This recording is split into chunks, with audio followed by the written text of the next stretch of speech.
Chapter 640. On the doorframe, there were no words or carvings. It was as smooth as a mirror. Apart from a cold and mysterious aura, he didn't sense any danger. Behind the doorframe, there was still an ancient stone bridge with no end in sight. In other words, this doorframe was not the exit of the bridge of helplessness. But what was the meaning of this doorframe? If the doorframe was just to decorate the bridge of helplessness, they wouldn't believe it even if they were beaten to death. Because in this kind of place, everything basically had its meaning and value. After pondering for a while, Qin Feiyang turned to look at Dongfang Wuhan and said with a faint smile, "Senior brother Wuhan, I'll have to trouble you to explore the door frame." "Me?" Dongfang Wuhan pointed to his nose and looked at Qin Feiyang in astonishment. And Qin Feiyang nodded. "I may not be able to. Look, in terms of strength, I'm not as good as Wolf King. In terms of wisdom, I'm not as good as you. So I think it's better for you two to explore the way." Dongfang Wuhan said with a smile. Wolf King said with a smile, "Senior brother, you're too polite. I believe that with senior brother's ability, there's nothing you can't do." "I believe so too." Qin Feiyang nodded with a smile and said, "Senior brother, you're not afraid, are you? If so, then I won't force you." "Afraid? Humph. In this world, there's nothing I'm afraid of." Dongfang Wuhan snorted and immediately walked towards the doorframe. Qin Feiyang and Wolf King looked at each other with a trace of ridicule in their eyes. Sometimes, self-esteem could be the death of a person. Just like now, if Dongfang Wuhan was willing to put down his self-esteem and admit that he was afraid, then Qin Feiyang really couldn't let him explore the way. Soon, Dongfang Wuhan walked under the doorframe and looked at the empty void in front of him, looking quite nervous. Suddenly, he regretted it. Qin Feiyang and Wolf King were echoing each other. In fact, they were trying to provoke him. He also knew that. But why couldn't he remain calm and take this risk? Seeing Dongfang Wuhan not moving for a long time, Qin Feiyang's eyes flashed and he said with concern, "Senior brother, if you really don't dare, then forget it. Don't force yourself too much." "Damn bastard." Dongfang Wuhan cursed inwardly, but there was a smile on his face as he said, "Junior brother Qin, you underestimate me too much. Am I the kind of person who gives up halfway? Besides, since you call me senior brother, then I should take up this responsibility and help you solve your problems." Dongfang Wuhan added. Qin Feiyang's face twitched. "You're going too far?" Since that was the case, he would continue to put on this show. He rubbed his nose and said, "Senior brother, you're so benevolent and righteous. How touching." "Yeah, tears are coming out." Wolf King nodded. He blinked his big eyes and actually squeezed out 2 drops of tears. "Damn, why don't you become an actor?" Qin Feiyang couldn't help but curse in his heart, feeling rather speechless. "Hee hee." Wolf King secretly laughed sinisterly, waved his claws at Dongfang Wuhan, and roared sorrowfully, "Senior brother, have a safe journey." The faces of Ren Wushuang and the others at the side were dark. This bastard, can't he be more tactful when cursing others? Do you think others are idiots? How can you not understand such obvious words? Dongfang Wuhan glanced at Wolf King from the corner of his eyes, and there was an astonishing light flashing in the depths of his eyes. But he didn't say anything. He gritted his teeth and stepped through the door frame. At the same time, Qin Feiyang and the others also held their breaths, firmly staring at Dongfang Wuhan. But as time passed, Dongfang Wuhan actually stood there motionless. Because his back was facing everyone, they couldn't see his expression. "What's going on?" Shenlong was surprised. Wolf King said, "Murong Bear, go take a look." Murong Xiong said angrily, "Why?" "Because I'm stronger than you," Wolf King said proudly. Murong Xiong glared at Wolf King, his hands tightly clenched together. "What? You're still not convinced? It seems that you want to swim in the sea." Wolf King sneered, and the threat was no longer concealed. Murong Xiong's pupils shrank as he looked at the black sea below, his eyes full of fear. "Damn beast, just you wait. Sooner or later, I will make you kneel and beg for mercy." He secretly roared and braced himself to walk toward Dongfang Wuhan. There was no other way. Even if he was unwilling, Wolf King's obscene power was in front of him, so he could only compromise. Everyone's eyes fell on Morong Xiong again. As a result, Morong Xiong was the same as Dongfang Wuhan, standing there motionless. Lu Xingchen said in a deep voice, "There's a problem." Ren Wushuang shouted, "Dongfang Wuhan, Morong Xiong, quickly answer me." However, not only did the two not answer, they didn't even turn their heads, as if they were imprisoned there. Qin Feiyang glanced at their backs and said, "You guys stay here and don't move. I'll go take a look." "Be careful," Ren Wushuang warned. Among all the people present, there was no one more suitable than Qin Feiyang, because he was cautious enough and had many means. More importantly, he had the castle. If he encountered any danger, he could escape at the first moment. Qin Feiyang nodded and said to Wolf King, "Protect sister." "Don't worry." Wolf King secretly responded and jumped onto Ren Wushuang's shoulder. Phew. Qin Feiyang took a deep breath and slowly walked towards Dongfang Wuhan and the other man. The hearts of Ren Wushuang and the rest also rose to their throats. Walking to the doorframe, Qin Feiyang did not hesitate and directly landed beside Dongfang Wuhan. Then, he turned his head, wanting to see the expressions on their faces. But just as he turned his head, Dongfang Wuhan and Morong Xiong in front of him disappeared without a trace. What's going on? Qin Feiyang was surprised. He rubbed his eyes and opened them again. But this time, he saw an even more incredible scene. The bridge of helplessness disappeared. The doorframe was also gone. Ren Wushuang and the others were also gone. The Black Ocean also disappeared. It was replaced by a luxurious palace. On the ground, there were pieces of snow-white jade, spotless. On the walls on all sides, there were all kinds of jadeite and colored glass inlaid, emitting a hazy glow. In the four corners of the palace, there were 4 thick stone pillars standing tall. On each stone pillar, there was a golden dragon engraved, baring its fangs and brandishing its claws, vivid and lifelike. At the front of the palace, there was a bed made of gold. Every single pattern on the bed was meticulously carved. This place could be said to be extremely luxurious, and Qin Feiyang was lying on the bed at this moment, covered with a golden quilt. What's going on? Qin Feiyang opened his eyes and looked at the magnificent roof of the palace, his eyes full of surprise. Gradually, a different kind of throbbing arose in his heart. This place was somewhat familiar. Suddenly, he sat up abruptly. Immediately, a heart-wrenching pain came from all over his body, and he couldn't help but let out a miserable groan. Duh! Before Qin Feiyang could figure out why his body was in pain, accompanied by a burst of hurried footsteps, 2 young women dressed in palace attire ran in from outside the door. "Your Highness, you're finally awake." As soon as the 2 women saw Qin Feiyang sitting on the bed, they shouted in surprise. "Your Highness." Hearing this name, Qin Feiyang felt like a bolt from the blue, and his body and mind trembled. He remembered. This was the bedchamber where he used to live. This bedchamber was built by his father, the current emperor of the Great Qin Empire, personally. He remembered that this was a birthday gift from his father on his 8th birthday. Although it was just a place to sleep, it had an extraordinary meaning. On the left side of the bedchamber was the martial arts treasury of the imperial palace. On the right side was the current emperor's bedchamber, which was less than half a mile away. He still remembered the reason why his father gave him this bedchamber. First, it was convenient for him to enter the martial arts treasury and study various martial arts techniques. Because when he was a child, his biggest hobby was to go to the martial arts treasury. Second, it was convenient for the emperor to teach him cultivation. At that time, because of his outstanding talent, the emperor often came to teach him personally. It could be said that when Qin Feiyang was a child, he was doted on by thousands of people. However, he was no longer the 14th prince of the past. Why was he lying here? Qin Feiyang's mind was in a complete mess. The 2 palace maids ran up and said with concern, "Your Highness, you just woke up and your body is still very weak. Lie down and have a good rest." At the same time, the 2 women held Qin Feiyang's shoulders and arms and gently put him on the bed. Qin Feiyang was completely confused and let the 2 palace maids do whatever they wanted.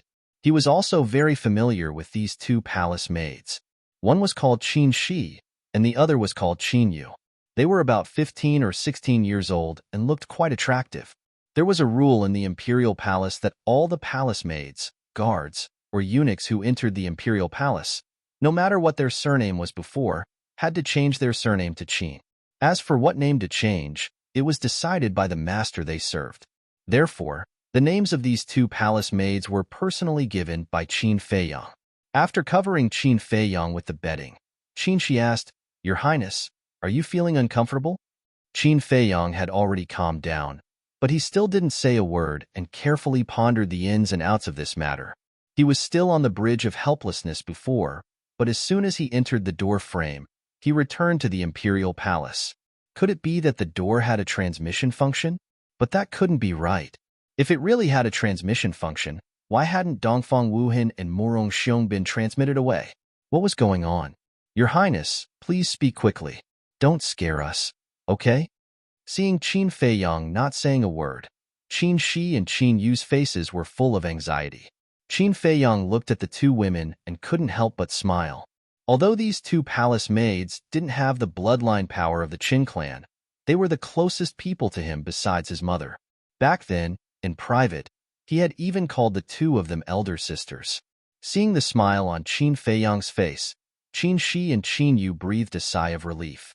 Qin Yu said with a smile, "Your Highness, you must be hungry after being unconscious for so long. What do you want to eat? I'll immediately order the imperial kitchen to prepare it." Unconscious? Qin Feiyang was taken aback and asked, "How long have I been unconscious?" The moment he opened his mouth, he froze. Why was his voice so immature? It was not his current voice at all. Chapter 641. What was going on? Could it be that he had transmigrated to the past? Thinking of this, Qin Feiyang hurriedly raised his arm. He didn't know if he didn't look, but when he saw it, he was shocked. This arm was too thin. The skin was also very tender. Then, he endured the pain and sat up, lifting the quilt. When he saw his legs, he was dumbfounded. These small arms and legs, was it really him? Your Highness, what's wrong with you? If you have something to say, just say it. Don't scare us anymore. Okay? Qin Feiyang's series of inexplicable actions frightened Qin Yu and Qin Shi. Did I really transmigrate? Qin Feiyang's brows were tightly knitted together. He suddenly said, "Sister Yu, go get a mirror." Mirror? Qin Yu and Qin Shi looked at each other, their eyes full of confusion. "Hurry up," Qin Feiyang urged. Okay, I'll go right away." Qin Yu nodded repeatedly, turned and ran out of the palace. After a while, she ran back with a bronze mirror and handed it to Qin Feiyang. Qin Feiyang took the bronze mirror and faced his face. When he saw the face on the bronze mirror, he couldn't come back to his senses for a long time. Inside the bronze mirror, it was actually a handsome young man. Thick black eyebrows, high-nose bridge, full lips, smooth and delicate skin. His pitch-black eyes were like two black gems, extremely spirited. Qin Feiyang's face was dull. Wasn't this his face when he was young? Why was it like this? He looked at Qin Yu and Qin Shi and said, "Sister Shi, Sister Yu, is this the imperial palace?" "Of course it's the imperial palace. Your Highness, why do you ask?" The two women were surprised. Qin Feiyang said, "Then tell me, why am I here?" Qin Yu said, "Your Highness, this is your bedroom. Where else would you be if not here?" Qin Shi looked at Qin Feiyang with concern and asked, "Your Highness, did you lose your memory?" "Lost my memory?" Qin Feiyang frowned. Qin Yu comforted him, "Your Highness, don't worry. We will inform the imperial physician to examine you." Wait. Qin Feiyang hurriedly stopped the two women. Everything that was happening now was too strange. It was best not to make a fuss about it before figuring it out. "Your Highness, if you're sick, you have to treat it." "That's right. If anything happens to you, the Emperor and Empress won't let us off easily." The two women said anxiously. "Emperor, Empress." Qin Feiyang's eyes trembled. Waves rose in his heart again, but he quickly regained his calm. He looked at the two women and said helplessly, "I'm not sick. What's there to treat?" But the two girls still wanted to say something. Qin Feiyang waved his hand and said, all right. If there is an accident, I will take responsibility for it. I won't implicate you. Now tell me, how did I fall unconscious and how long was I unconscious? You don't even remember this. Your Highness must have lost your memory. No, I have to tell the Emperor and Empress. Qin Shi, take good care of His Highness. After Qin Yu finished speaking, she ran outside. Stop. Qin Feiyang raised his eyebrows and said angrily, if you continue like this, I will get angry. Qin Yu's delicate body trembled. She turned and walked to the bed. She looked a little flustered and said, this servant knows her mistake. Please forgive me, Your Highness. Qin Feiyang said, speak. Yes. 3 days ago, Your Highness and the Crown Prince were fighting in the martial arts field. In the end, the Crown Prince lost and injured Your Highness. You have been unconscious until now. Qin Yu said. Crown Prince? Qin Feiyang was stunned. Naturally, he knew who the first prince was. He was his elder brother from a different mother. However, his relationship with this brother wasn't very good. According to the precedent of the Great Qin Empire, usually the eldest son of the empire would take over the throne. If there was no accident, his eldest brother would be the next emperor. However, an accident happened to him. Because of his amazing talent, the current emperor already had the idea of making him the crown prince. And this matter was basically known to everyone in the imperial palace. The crown prince naturally knew, so he often played some tricks behind his back. But the problem was that 3 days ago, he was clearly in the 9 Nether Yellow Springs. How could he have fought with the crown prince in the imperial palace's martial arts field? No. Suddenly, a cold light flashed in Qin Feiyang's eyes. He remembered. That year, before he was expelled from the imperial capital, he did have a conflict with the crown prince and did have a fight in the martial arts field. Later on, he was indeed knocked unconscious by the crown prince. However, the crown prince didn't lose because he lost, but because he was deliberately ruthless. However, he remembered that he woke up the next morning, and not long after he woke up, his bad luck came. His cultivation was crippled, and he was expelled from the imperial palace. But now Qin Yu told him that he was unconscious for 3 days? What was going on? Could it be that in Iron Ox Town, Black Bear City, Yin City, the Sea of Despair, the Land of Ruins, the Forgotten Land, the state capital, the 9 Nether Yellow Springs, everything was just a dream in these 3 days? Could it be that being expelled from the imperial capital and having his cultivation crippled was also just a dream? But more than 10 years of time, more than 10 years of struggle, more than 10 years of hard work, the result was just a dream. Qin Feiyang couldn't accept it. Suddenly, his eyes lit up as he thought of the ancient castle. Fatso and the others were in the ancient castle at this moment. As long as they were still there, it could prove that what happened and the people he met in the past 10 years were not a dream. His mind moved, but in the end, he didn't enter the ancient castle and was still sitting on the bed.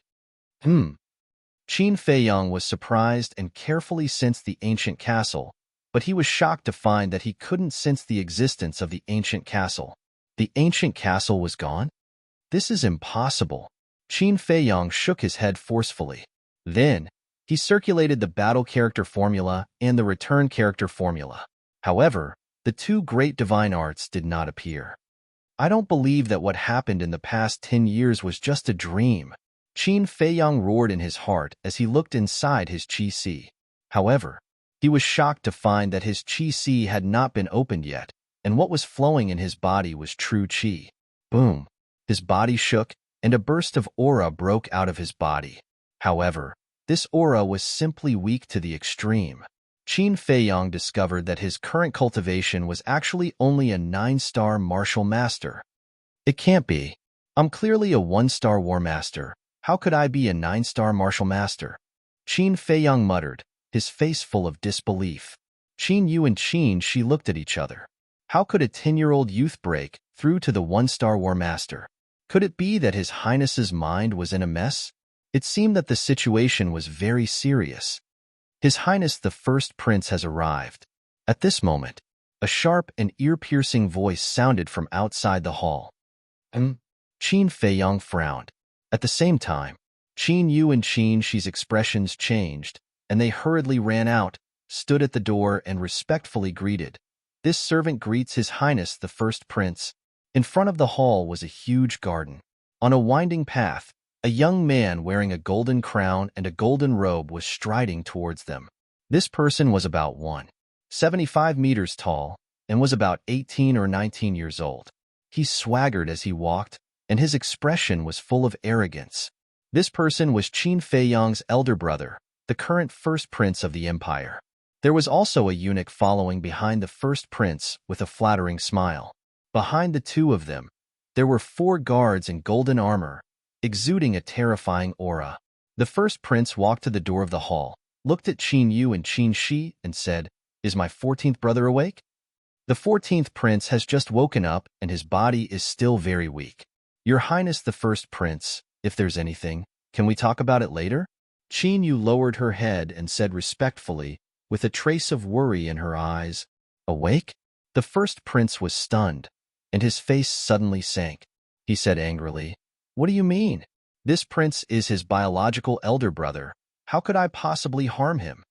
Qin Yu's body trembled, and she hurriedly knelt on the ground and said in horror, "This servant didn't mean to offend your highness. Please forgive me. A lowly servant dares to block my way. You really don't know what's good for you, Scram." The first prince shouted, his eyes full of contempt. Qin Yu didn't move, still kneeling there, and said anxiously, "Your Highness the first prince, the 14th prince is weak now. He really can't be disturbed. How dare you block my way? You're courting death." The first prince's face became extremely gloomy, and he shouted, "Drag them to feed the dogs." The 4 guards immediately stepped forward, grabbed Qin Yu and Qin Shi, and prepared to drag them away. "Let's see who dares to touch them." At this time, a cold voice sounded in the palace. Following closely, Qin Feiyang was draped in a golden cloak, and he slowly walked out. "Greetings to your Highness the 14th prince."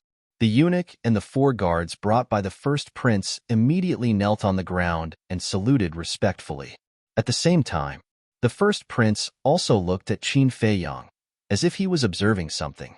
Qin Feiyang ignored him, walked to the door, looked at Qin Yu and Qin Shi, and said, "Get up." "Yes." The 2 women looked at the first prince in fear, then stood up and respectfully stood behind Qin Feiyang. Looking at Qin Feiyang's back, they suddenly had an illusion that the 14th prince now seemed to be a little different from before. It seemed that there was a kind of calmness and sharpness. Qin Feiyang looked at the first prince and said lightly, "What's the matter?" The first prince smiled and said, "14th brother, the wind is strong outside. You just woke up. If you catch a cold, father will definitely blame me. Let's go inside and talk." Qin Feiyang said, "My place is too small to accommodate a big Buddha like you. If you have something to say it here." The first prince's face stiffened, and a cold light flashed in his eyes. He smiled and said, "Actually, it's nothing. I'm just here to check on your injuries."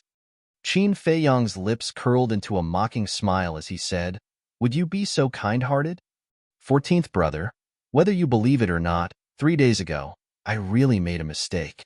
I sincerely apologize to you, 14th brother. I hope you won't hold a grudge." The first prince cupped his hands, his face full of sincerity. Qin Feiyang said, "Let bygones be bygones. Moreover, I was not as skilled as others. I can't blame you.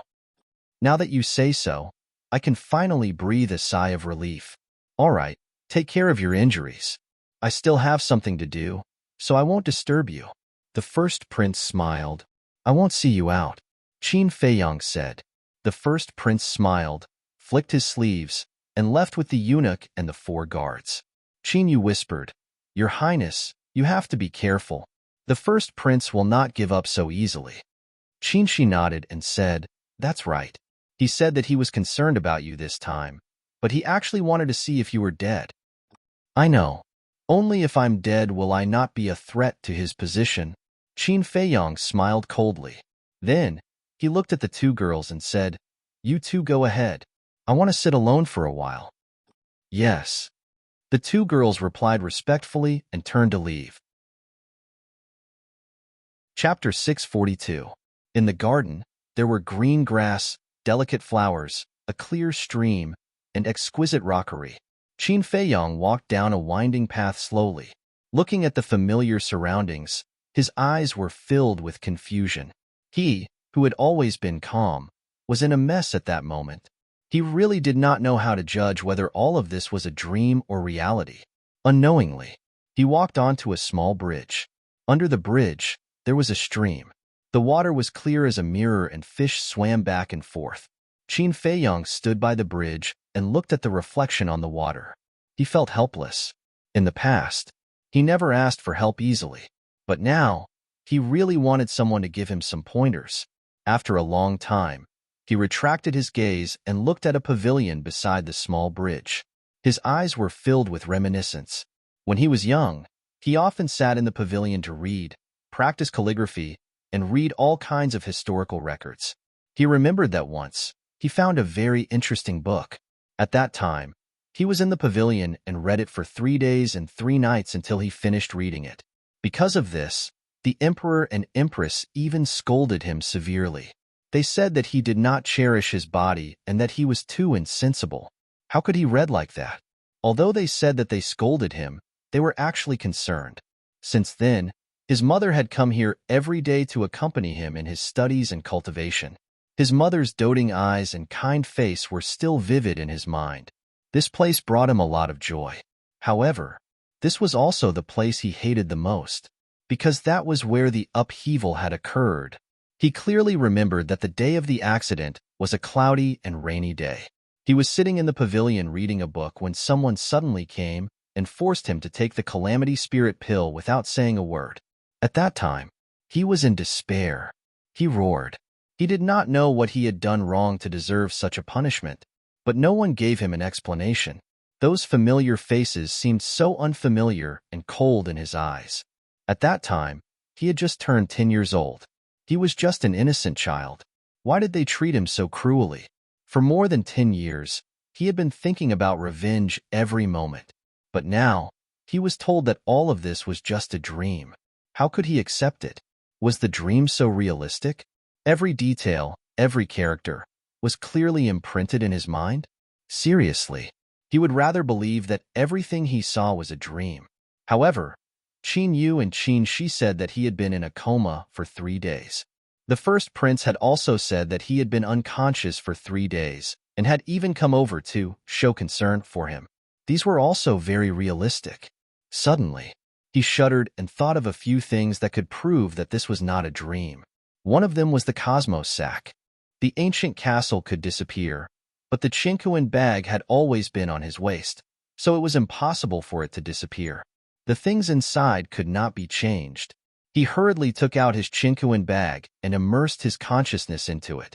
However, he was dumbfounded on the spot. Chang shui, ribs, and various medicinal herbs and pills had all disappeared. Instead, they were replaced by large amounts of gold coins, martial skills, and historical records. These were the things he had before he left the imperial capital. I don't believe it, he muttered to himself as he pulled open his shirt and looked down. Immediately, his arms drooped powerlessly as he stared blankly at the stream. His entire being was in a daze. The concentric knot and potential imprint on his chest were also gone. Could it be that what happened in the past 10 years was really a dream? Qin Feiyong murmured. Because only when he woke up from the dream would everything disappear. Your Highness. At this time, Qin Yu trotted over. When she ran to Qin Feiyong's side, she did not see Qin Feiyong respond to her. She could not help but ask with concern, Your Highness, what's wrong with you? Qin Feiyong was stunned. He turned his head to look at Qin Yu. Looking at Qin Yu's concerned eyes, he slightly adjusted his mood and smiled. Sister Yu, are you looking for me for something? Sure. Qin Yu's face changed as she hurriedly gestured for him to keep quiet. She whispered, The Empress is here. Don't call me that anymore. If she hears it, even if I don't die, I will lose a layer of skin. Mother. Qin Feiyong's eyes trembled. For more than 10 years, he had been missing his mother all the time.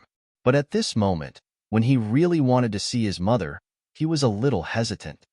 In the 3 days when you were unconscious, the Empress came more than 10 times. Every time she came, she washed her face with tears. Your Highness, when you see her later, you must not be naughty again. Qin Yu whispered. Naughty? Qin Feiyong was stunned. He was an adult now. How could he still be naughty? But then, he was stunned again. A wry smile appeared at the corner of his mouth. He had completely forgotten that he was only a 10-year-old boy. 10 years old was originally a naughty age. What's more, he was indeed quite naughty in the past. It was only because of that incident that he became mature and steady. Qin Yu looked at Qin Feiyang suspiciously and asked, "Your Highness, did you hear what I said?" "Yes, yes, yes." Qin Feiyang nodded and asked, "Where is mother now?" Qin Yu said, "Your Highness, in your bedroom." Qin Feiyang looked up at the palace located in front of the garden. After a long silence, he retracted his gaze and then looked at Qin Yu with a faint smile. "Sister Yu, you go ahead. I will go there myself." "Okay." Qin Yu responded respectfully and turned to leave. Qin Feiyang did not immediately go there. Although he was eager to see his mother, he was not prepared at all. He did not know what to say when they met. Standing by the bridge, he was silent for a long time. Phew! In the end, he let out a long breath and turned to walk toward the palace. He must see his mother, because there were many mysteries that he could find the answers to from his mother. A moment later, he came to the gate of the palace. In front of the palace, there were two more guards. Both of them were middle-aged, tall and burly, wearing purple gold armor. Their eyes were incomparably sharp, and the aura they exuded was as unfathomable as the ocean. Qin Feiyang was very familiar with the two of them. They were the guards by his mother's side. However, he was not very clear about their cultivation, but according to his mother, the two of them were existences that surpassed the War Master. "Greetings, Your Highness." Seeing Qin Feiyang walk over, the two of them immediately bowed. "Uncles, there's no need to be so polite." Qin Feiyang laughed. As the guards by his mother's side, they were naturally very good to him, the prince. Sometimes, they would even help him suppress the first prince and the others. Therefore, Qin Feiyang had always respected these two people. "Your Highness, you're awake. We can finally breathe a sigh of relief. The Empress has been waiting for you in the side hall for a long time. Quickly go in." The two of them laughed, and there was a trace of doting between their brows. And Qin Feiyang nodded and turned to walk towards the door. Looking at Qin Feiyang's back, the man on the left had a trace of suspicion in his eyes as he sent a sound transmission. "Old friend, did you notice that His Highness seems a little different now?" "Different?" The man on the right carefully sized up Qin Feiyang and thought to himself, "Now that you mention it, he really is a little different. Especially his temperament now. It's like he's a completely different person from before. He gives me the feeling that he's a scheming old fox." The man on the left narrowed his eyes and said angrily, "How dare you call His Highness an old fox?" The man on the right was startled and hurriedly said, "Sorry, it was a slip of the tongue. What I meant was that His Highness is more mature than before." The man on the left rolled his eyes and said, "You must pay attention to what you say in the future. Even though we have a good relationship with His Highness, we can't act without propriety." "Yes, yes, yes, I'll pay attention." The man on the right nodded repeatedly. Back to Qin Feiyang. When he reached the threshold of the door, he sensed a familiar aura. He would never forget this aura for the rest of his life. It was his mother, the Empress. The Emperor intended to make him the crown prince. His talent was only one of the reasons, and the other was because of his mother. This was because the Empress had supreme authority in the Great Qin Empire. It was even to the extent that because of certain reasons, even the Emperor had to be courteous to his mother. Even the Emperor was like this, let alone the various dukes in the imperial capital. In front of his mother, these dukes who held great authority didn't even dare to breathe loudly. "Who?" Qin Feiyang took a deep breath and slightly eased the nervousness in his heart. He walked into the main hall and went straight to the door of the side hall. Immediately, a graceful and luxurious beautiful woman entered his line of sight. The beautiful woman wore a crimson gold phoenix crown on her head and a golden dress with a lifelike phoenix pattern embroidered on it. A light golden cloud belt was tied around her waist, and she emitted a sacred aura that couldn't be profaned. Her appearance and skin were like that of a young girl, sparkling and translucent without the slightest flaw. No matter where she was a dazzling star and extremely eye-catching. However, at this moment, The beautiful woman was walking back and forth in the side hall, seeming to be rather anxious. Qin Feiyang's eyes couldn't help but moisten. This was the mother that he had been longing for so much. He finally saw her. His mother was still the same as before. There was no change at all. "Mother!" Qin Feiyang opened his mouth and shouted, somewhat choked with sobs. "Tian." Hearing Qin Feiyang's voice, the beautiful woman's body trembled and hurriedly turned to look at the door. Seeing Qin Feiyang standing outside the door, the beautiful woman hurriedly stepped forward and said angrily, "Running around as soon as you wake up, can't you make me less worried?" At the same time, Qin Feiyang's eyes also trembled. Tianer? He hadn't heard this name for a long time, and he had almost forgotten it, because his original name had the word Tian in it. So his mother had always called him Tianer.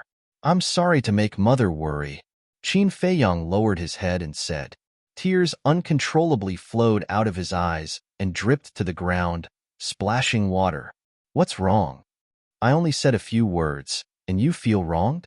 The beautiful woman glared at Qin Feiyang angrily, then squatted on the ground and hugged Qin Feiyang in her arms, saying, "Tianer, mother is not blaming you.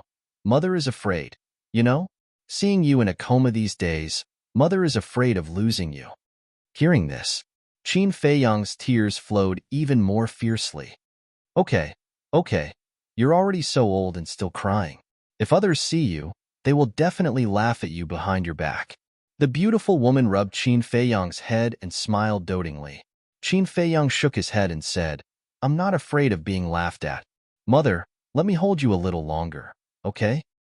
Okay. The beautiful woman nodded, looking a little helpless. Entering his mother's arms again and smelling her familiar scent again, Qin Feiyang was obsessed and his heart melted. He didn't want to get up again. If this was a dream, he didn't want to wake up. He would rather stay in the dream forever than leave his mother. However, the beautiful woman didn't think so much.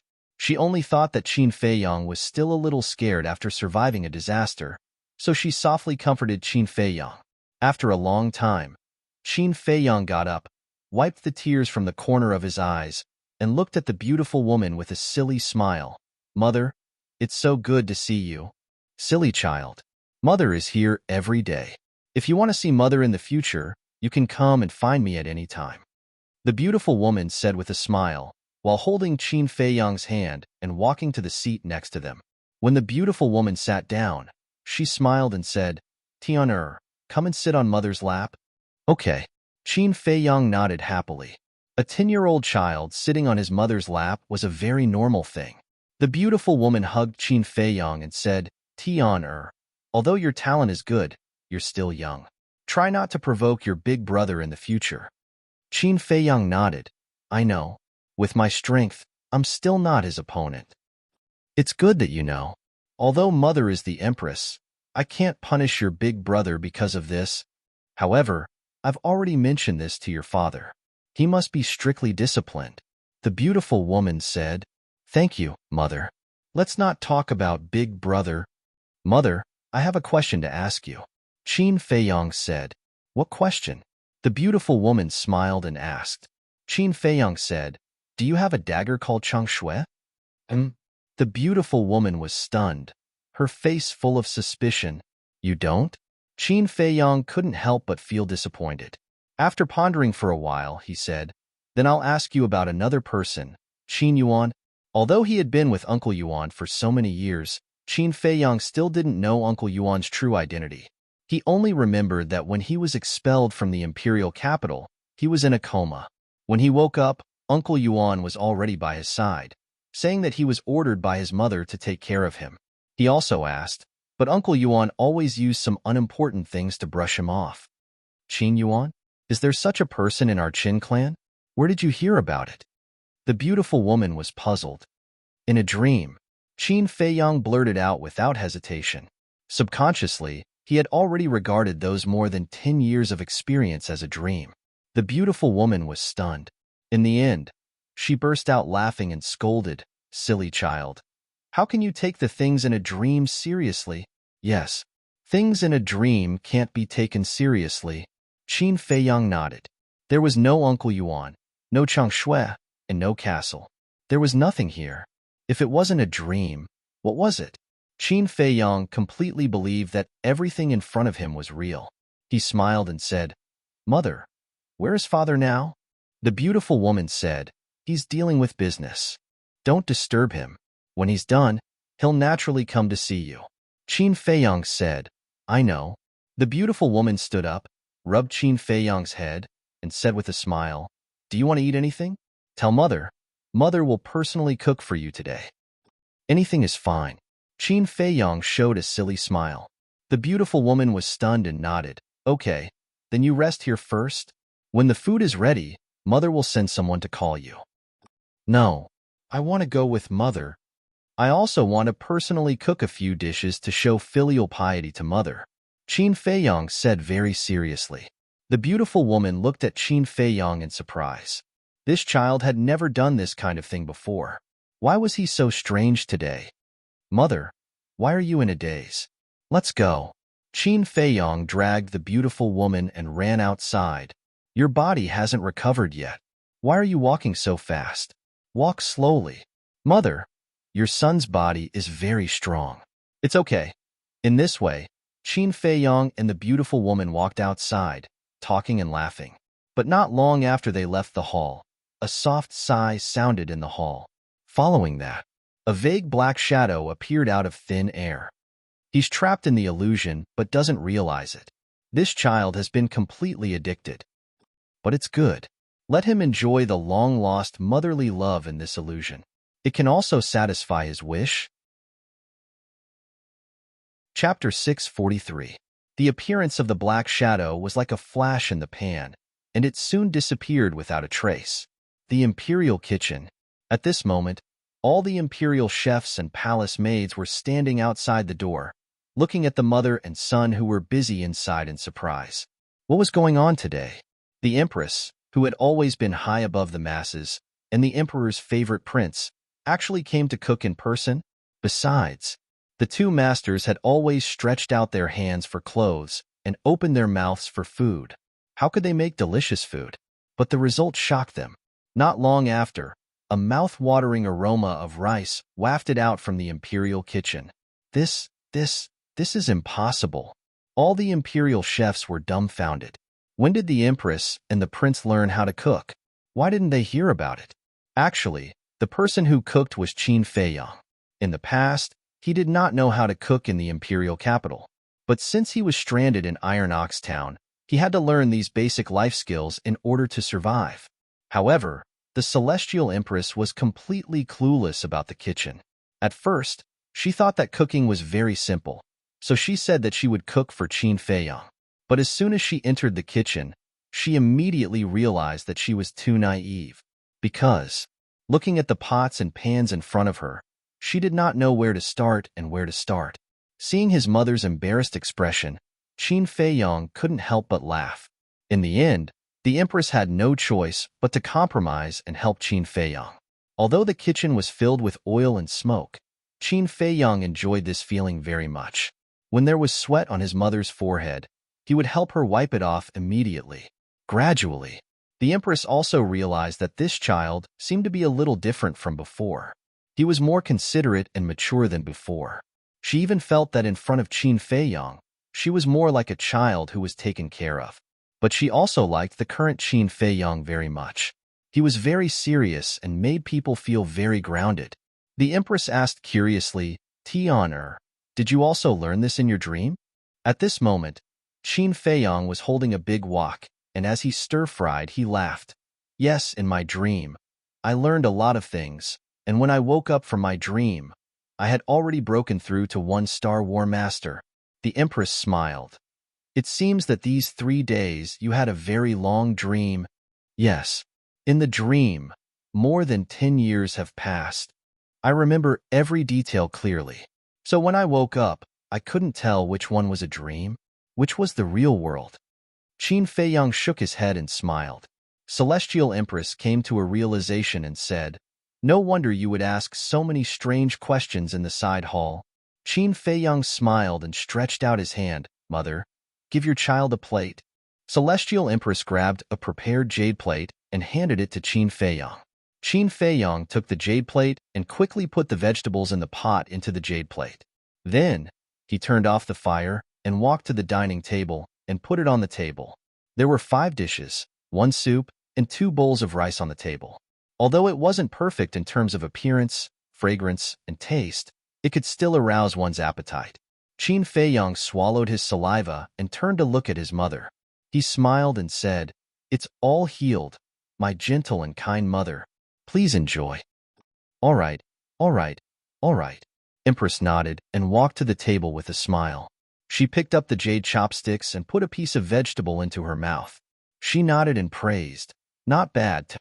Being praised like this, Qin Feiyong scratched his head in embarrassment and said, "If mother likes it, this child will make it for you every day." Celestial Empress smiled and said, "Looks like mother will be in for a treat in the future. Is it really that delicious? Let me have a taste." But at this moment, a voice full of energy rang out. Following closely, a golden figure appeared in front of the table out of thin air. Immediately, Qin Feiyong's gaze trembled. The person who came was a middle-aged man with a golden dragon crown on his head and a golden dragon robe on his body. His eyebrows were sharp like swords, and his entire body emitted a shocking aura of an emperor. Without a doubt, this person was the current supreme emperor of the Great Qin Empire. "Greetings, Your Majesty." As soon as the emperor arrived, the palace maids, guards, and imperial chefs outside knelt down and kowtowed. "Greetings, Your Majesty." Celestial Empress also stood up and bowed. The emperor smiled and said, "We're all family here. There's no need to be so polite." With that, the emperor looked at the crowd outside and said, "All of you, stand up too." Yes, everyone stood up and stood respectfully in front of the door, not daring to even breathe loudly. Celestial Empress was puzzled. "Aren't you dealing with matters? Why are you suddenly here?" "My precious son is awake. Of course I have to come and see him." The emperor looked at Qin Feiyong dotingly, but found that Qin Feiyong was looking at him with a trace of fear in his eyes. "Tian'er, what's wrong? Could it be that after being unconscious for a few days, you can't even recognize your father?" The emperor scolded with a smile. Celestial Empress also looked at Qin Feiyong strangely. Qin Feiyong quivered and came back to his senses. He bowed and said, "Greetings, father. That disaster was just a dream." The father in front of him was still the father who doted on him. Everything was in the past. There was no need to think so much. The emperor was stunned and patted Qin Feiyong's head in annoyance. He scolded, "Brat, why are you so reserved all of a sudden? This is not like you." Qin Feiyong smiled and said, "People will grow up." The emperor was stunned and asked with a strange expression, "So, you've grown up?" "Just a little more mature than before." Qin Feiyong chuckled. "Come on, do you think I don't know what kind of person you are? Stop putting on an act in front of your father." The emperor rolled his eyes and looked at the dishes on the table. He said in surprise, "You made all these?" "Yes." "Father, have a taste too." Qin Feiyong was like a child who was asking for praise. He quickly took a pair of chopsticks and handed it to the emperor. The emperor smiled and said, "Of course I have to try the food made by my precious son. But there is a condition. If it doesn't taste good, I will punish you." Qin Feiyong asked, "If it's delicious, then shouldn't I be rewarded?" The emperor's face twitched. He turned to look at Celestial Empress and said, "See, just see. Just now he said he was mature, and now he is taking the opportunity to blackmail his father. Alas, how did I give birth to such a white-eyed wolf?" The emperor shook his head with a sad face. White-eyed wolf. Qin Feiyong's body trembled. The emperor's unintentional words awakened his memory. Wolf King, going through life and death with the white-eyed wolf, fighting side by side for more than 10 years, he had long been an inseparable family member. But he didn't expect that it was just a dream. But when the emperor saw this, he thought that Qin Feiyong was angry. He smiled apologetically and said, "Tian'er, father was just joking. Be good, don't be angry. Father will apologize to you, okay?" As the emperor of the empire, he could actually put down his attitude and apologize to his child. It could be seen how much the emperor doted on Qin Feiyong. Qin Feiyong was speechless. Am I such a petty person? I just thought of a wolf in my dream. Dream? The emperor was stunned. Celestial Empress smiled and said, "These 3 days, Tian had a very long dream. He even said that in his dream, he had already broken through to War Master." Ugh! The emperor was stunned, then shook his head and said, "What a silly boy, but with your talent, not to mention War Master, even surpassing father is not impossible. As long as you are willing to work hard, I will work hard." Qin Feiyang nodded solemnly. If it was in the past, he wouldn't have thought so much, but it was different now. No matter what identity or background one had, without strength, everything was in vain. The emperor looked at Qin Feiyang seriously and nodded. "Yes, you are indeed much more mature than before. All right, let's not talk about it anymore. Let's have a good meal as a family." The family of 3 sat around the dining table, chatting and laughing. It was a happy and harmonious atmosphere. Qin Feiyang looked at his mother and then at his father, a happy smile on his face. This was the life he wanted. Happy times always passed quickly. After the meal, the emperor went to deal with business again. Celestial Empress accompanied Qin Feiyang back to his bedroom, gave him a few words of advice, and then turned to leave. Qin Feiyang seemed to have suddenly made a decision and shouted, "Mother, wait." Celestial Empress stopped, turned around, and asked with a smile, "What's wrong?" Qin Feiyang said, "Mother, I want to go to the spiritual state to take a look." Spiritual state? Celestial Empress frowned. Qin Feiyang said in disappointment and frustration, "Although it was only a dream, I still wanted to take a look because there were too many people in the dream that I was worried about." Celestial Empress pondered for a moment and nodded with a smile. "All right, but I will only be reassured if your 2 uncles go with you." "Okay." Qin Feiyang nodded. Celestial Empress said, "Qin Zhong, Qin Yi, come in." The 2 burly men in purple and gold armor immediately walked into the hall. Celestial Empress said, "Accompany Tian to the spiritual state. Remember to protect Tian. If anything happens to him, you know the consequences." "Yes, we swear to protect His Highness with our lives." The 2 knelt on one knee and said respectfully.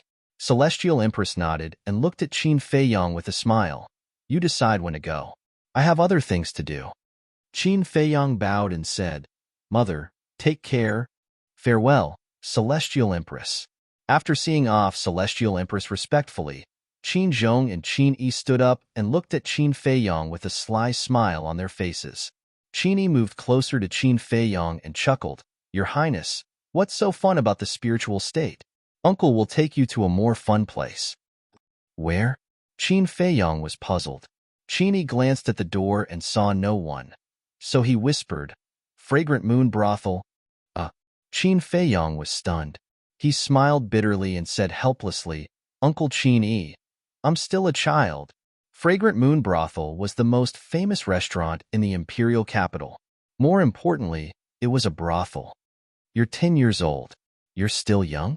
Go and see those nobles and marquises. They fool around there every day. Even your brothers, including the eldest prince, sneak there every now and then to have fun. Your Highness, it's not that I want to criticize you, but all you do is cultivate and read books. It's too boring. It's life. You should live it splendidly and learn to enjoy it." The 2 instigated. Qin Feiyang was amused. "It seems that you 2 are regulars there too." Qin Zhong's expression changed as he hurriedly said, "Your Highness, you can't say that.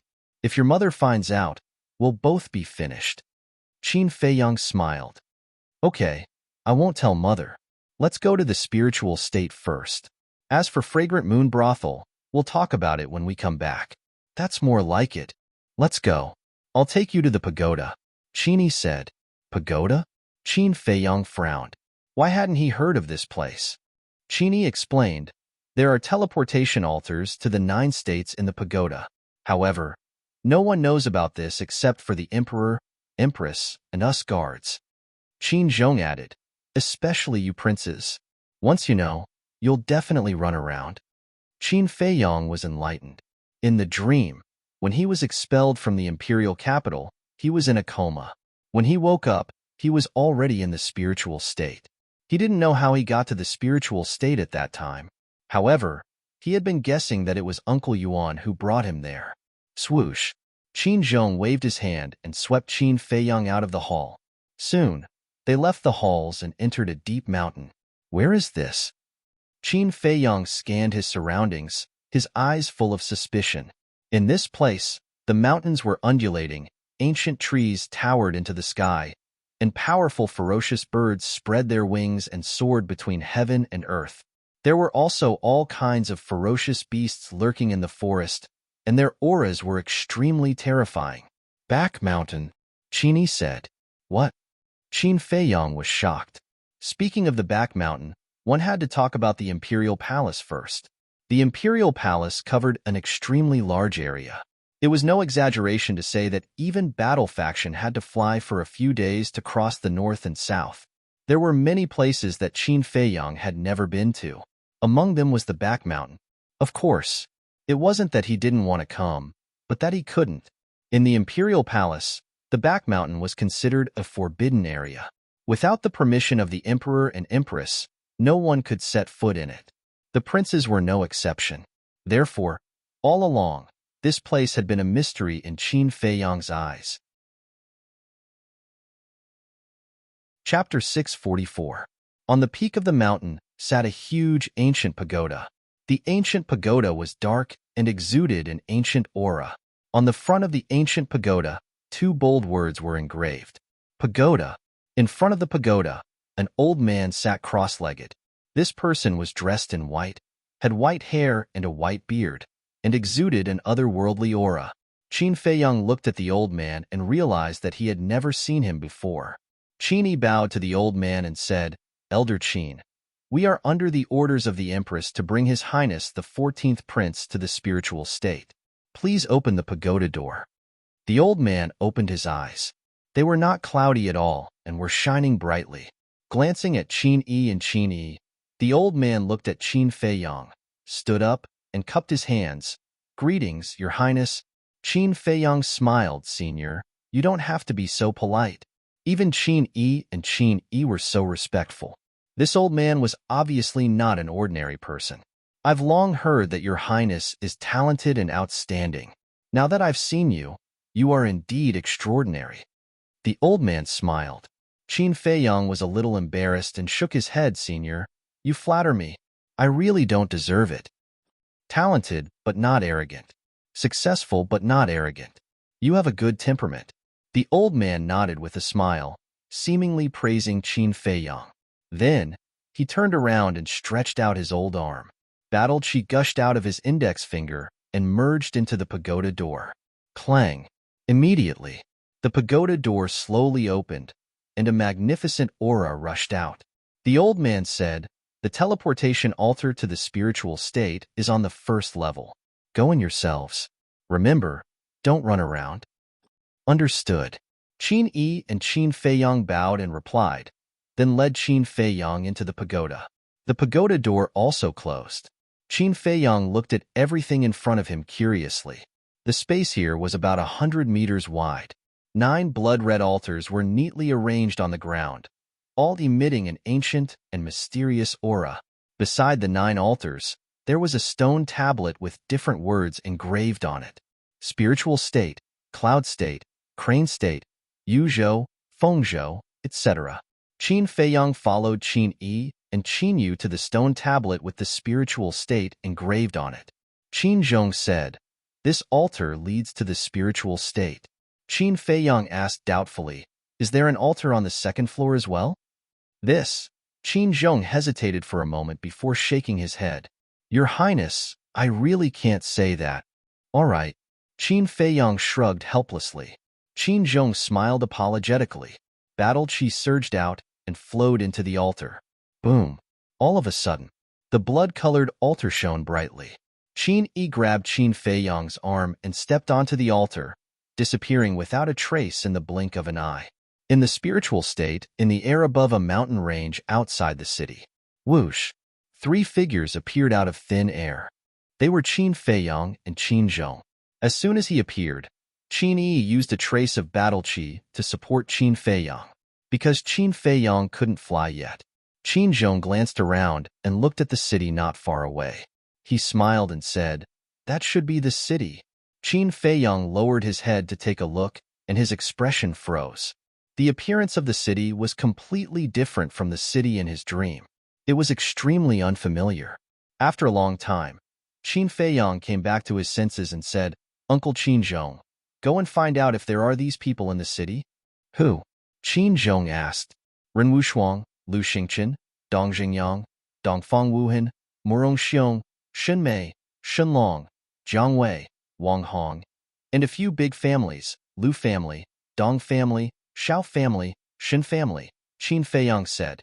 "Okay, I'll go now." Qin Zhong nodded and disappeared in a flash. "Your Highness, have you been to the spiritual state?" Qin Yi looked at Qin Feiyang suspiciously. Seeing Qin Feiyang say the names without hesitation, he felt as if he lived here. Qin Feiyang said, "In my dream." "In your dream?" Qin Yi was slightly stunned. Then, he shook his head helplessly and didn't say anything else. Swish. Soon, Qin Zhong returned. "How was it?" Qin Feiyang looked at him anxiously. Qin Zhong shook his head and said, "Your Highness, those people and those families you mentioned, none of them exist." "What?" Qin Feiyang's eyes trembled. He couldn't accept it. Qin Yi couldn't help but say, "Your Highness, allow me to say something. You can't take the things in your dreams seriously." Qin Feiyang said, "Next place, Butterfly Valley." "Where is Butterfly Valley?" The two were suspicious. Although they knew about the spiritual state, they had never been here, so they weren't familiar with the various places in the spiritual state. Qin Feiyang said, "Just fly in the direction I point." Under Qin Feiyang's guidance, they soon arrived above Butterfly Valley. However, looking around, there was no valley, no butterflies, no ugly old woman, and no teleportation altar to the Forgotten Land. Qin Feiyang was in a daze. Could it be that none of the things in the dream were real? Qin Zhong and Qin Yi looked at each other, not knowing how to persuade him. A moment later, Qin Yi smiled and said, "Your Highness, where are we going next?" Since they couldn't persuade him, they would follow His Highness' wishes. Qin Feiyang came back to his senses and asked, "Do you know who the spiritual state's mansion master is?" "We don't know." The two shook their heads. Qin Feiyang frowned and said, "That's not right.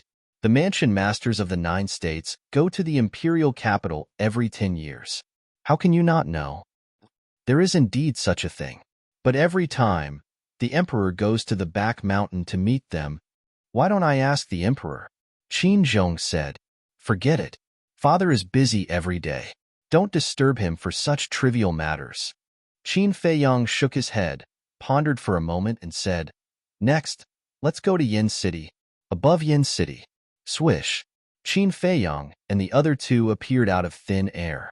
Qin Zhong asked, "Who are you going to ask about this time?" Qin Feiyang said, "Ask about a person called Yin." However, his words came to an abrupt halt. Qin Zhong asked suspiciously, "Yin what?" "Yin what?" Qin Feiyang also asked himself in his heart. He clearly thought of a name before. Why did he suddenly forget it? What happened? Suddenly, he remembered again. He wanted to ask about Yin Nanshan. Go and ask if there is a person called Yin Nanshan and someone called Jiang. Speaking of this, Qin Feiyang's memory blurred again. He tried hard to recall for a moment and said, "Right, Jiang Jingyi?" "Okay." Qin Zhong nodded and quickly rushed down. Qin Feiyang looked down at Yin City, his eyes full of confusion. Yin Nanshan and Jiang Jingyi were such familiar names. Why did it take him so long to remember? Alas, at this moment, a soft sigh came into Qin Feiyang's mind. "Who is it?" Qin Feiyang was shocked and looked around. "Your Highness, what's wrong?" Qin Yi also looked at Qin Feiyang in surprise.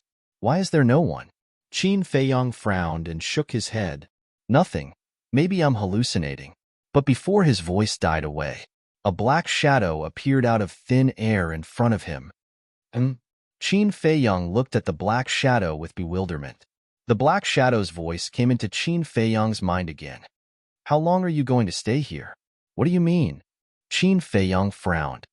"Your Highness, who are you talking to?"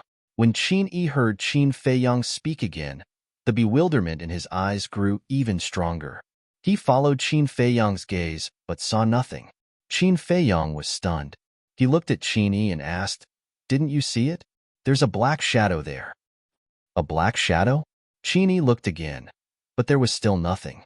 The black shadow glanced at Qin Feiyong and said, "Here, only you can see me. No one else can see or hear what I say." "Why?" Qin Feiyong was surprised. The black shadow said, "Because this is an illusion. Everything in front of you is the manifestation of your obsession." Boom. As soon as he said this, Qin Feiyong's mind trembled. "Are you confused now? Why did you suddenly forget the names of Yin Nanshan and Jiang Zhengyi?" The black shadow said again. Qin Feiyong nodded. "Let me tell you, if you don't recognize reality, not only will you forget Yin Nanshan and Jiang Zhengyi, but you will also forget Wolf King and Fatso. Even what you have experienced in the past 10 years, the people and things you have met, will gradually fade in your mind. Until the end, you will completely forget." The black shadow said, "Why is it like this?" Qin Feiyong was surprised. "Because the bridge of helplessness is a test of your willpower. If your willpower is not strong enough, you will be trapped in the illusion forever. When you've forgotten everyone and everything, that will be the time of your death. Child, I understand you. You yearn for family and a carefree pure land in your heart. You yearn for those painful things in the past to never happen. That's why I didn't remind you immediately. However, no matter how beautiful this place is, it is only fake. You can't continue like this. Otherwise, you will never be able to leave this illusion. Return to the imperial capital and see your real mother. Face it bravely. Don't lose your life because of your greed for a moment of beauty. That will only make you more regretful." The black shadow sighed. "This is an illusion." Qin Feiyong scanned the sky, the earth, the mountains, and the rivers. There was still a trace of disbelief in his eyes. It was not easy for him to believe and accept all this, but now someone suddenly came out and told him that it was all fake. He could not accept such a change in his heart. The black shadow said, "You don't believe me?" Qin Feiyong roared, "I don't even know who you are. Why should I believe you? Is it important who I am?" The black shadow was puzzled. Qin Feiyong said angrily, "Of course it is important. Because only when I know your identity can I judge whether this place is real or not. It seems that your obsession is deeper than I thought. But I won't blame you. If it were any other child back then, they would have broken down long ago. It's not easy for you to be strong enough to get to where you are today." The black shadow sighed deeply. "Since you know about that, then you should know how much I want to live now. Why do you have to disrupt it? Do you want to hear my heartfelt words? I really want to live here forever, even if everything here is fake." When Qin Feiyong finished speaking, he lowered his head with an incomparably desolate expression. "I understand, but have you thought about it? If you die in the illusion, what will happen to your mother in the imperial capital? If she knows that her favorite child died outside, how sad will she be? And Qin Yuan, he has told you countless times that no matter what difficulties you encounter, you must be strong and brave. If you give up here, can you live up to his expectations?" The black shadow roared. Qin Feiyong's body shook like a bolt from the blue. The black shadow sighed softly and said, "Child, wake up. For your mother, for your uncle, and for yourself." Qin Feiyong's face was full of pain. After a long time, he said, "What do I have to do to break this illusion?" The black shadow said, "The fetters in your heart are your parents. Only by destroying them will the illusion disappear. And with a thought, they will be turned into ashes." "What?" Qin Feiyong suddenly looked up at the black shadow. Even if it was fake, he couldn't do it. The black shadow said, "This is the only way." Qin Feiyong clenched his hands so hard that his nails had sunk into his palms and blood was flowing. After a while, he loosened his hands and said, "Give me some time." The black shadow nodded and said, "Okay, but I have to remind you that you have at most an hour." "So short." Qin Feiyong's eyes trembled. An hour would pass in the blink of an eye. What could he do? "There's one more thing to tell you. Wolf King and Ren Wushuang have also fallen into the illusion. You'd better save them quickly." The black shadow said again, "What?" Qin Feiyong's expression changed. The black shadow said, "But don't worry, their lives won't be in danger for the time being. Can't you say it all at once? Qin Feiyang looked at him helplessly and breathed a sigh of relief. There's a question I want to ask you. What question? The Black Shadow asked. Since this place is an illusion created by my desire, why didn't the imperial capital change while the spiritual state changed? The ancient castle disappeared, and people like Uncle Yuan and Ren Wushuang didn't even show up? Qin Feiyang frowned. The Black Shadow said, because the illusion wants you to believe that all of this is real. Qin Feiyang understood. All of this was to confuse his mind. Because if everything in the illusion was the same as everything in reality, he would definitely be suspicious. So, the illusion removed everything that had happened in the past 10 years, leaving only the people and things in the imperial capital, and made him return to the time when he was 10 years old.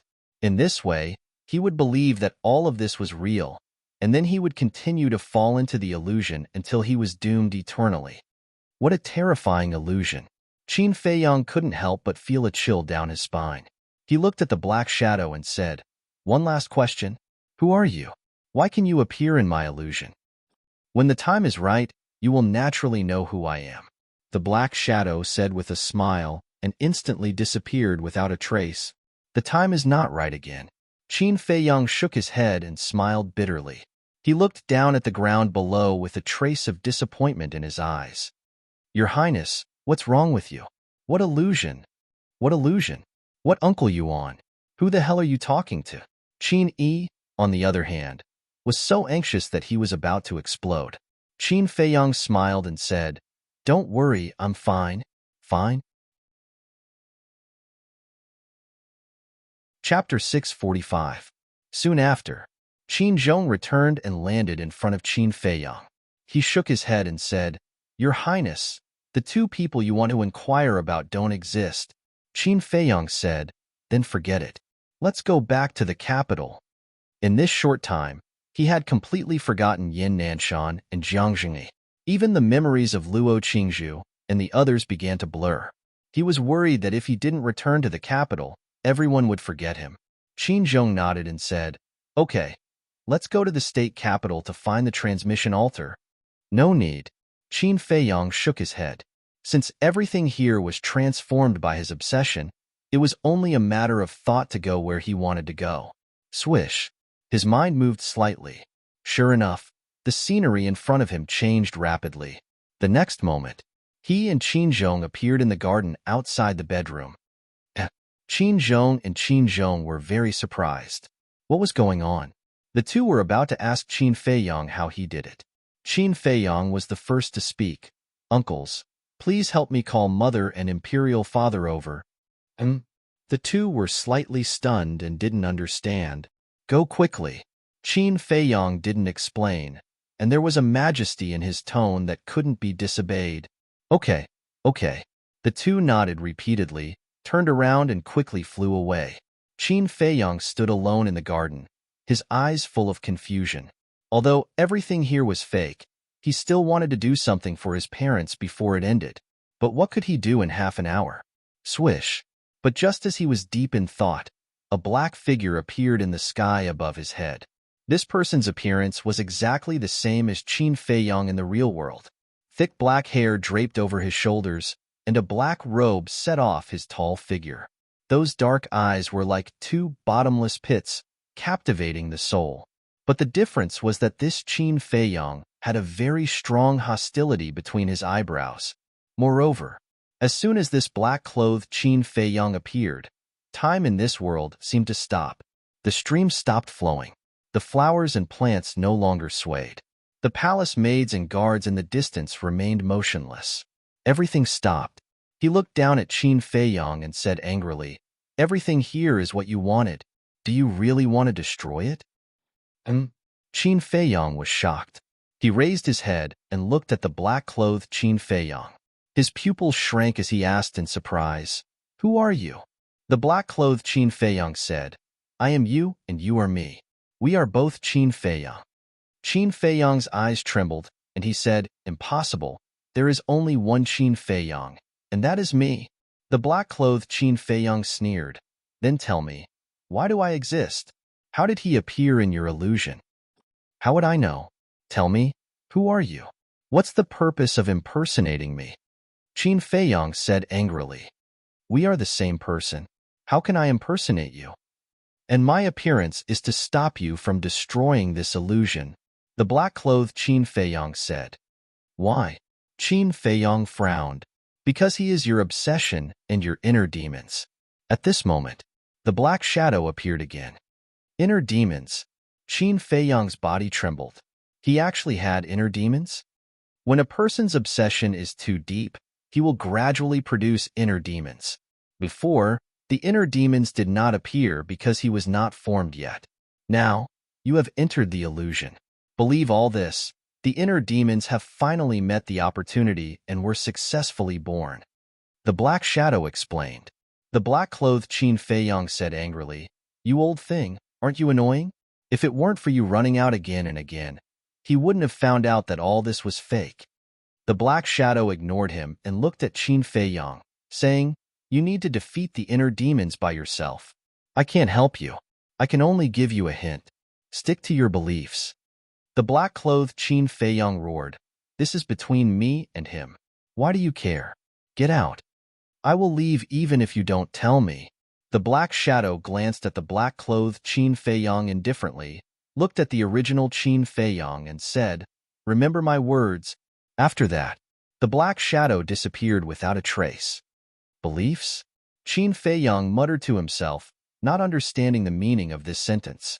He looked up at the black-clothed Qin Feiyang and said, Since you are my obsession, you should understand that everything here must be destroyed.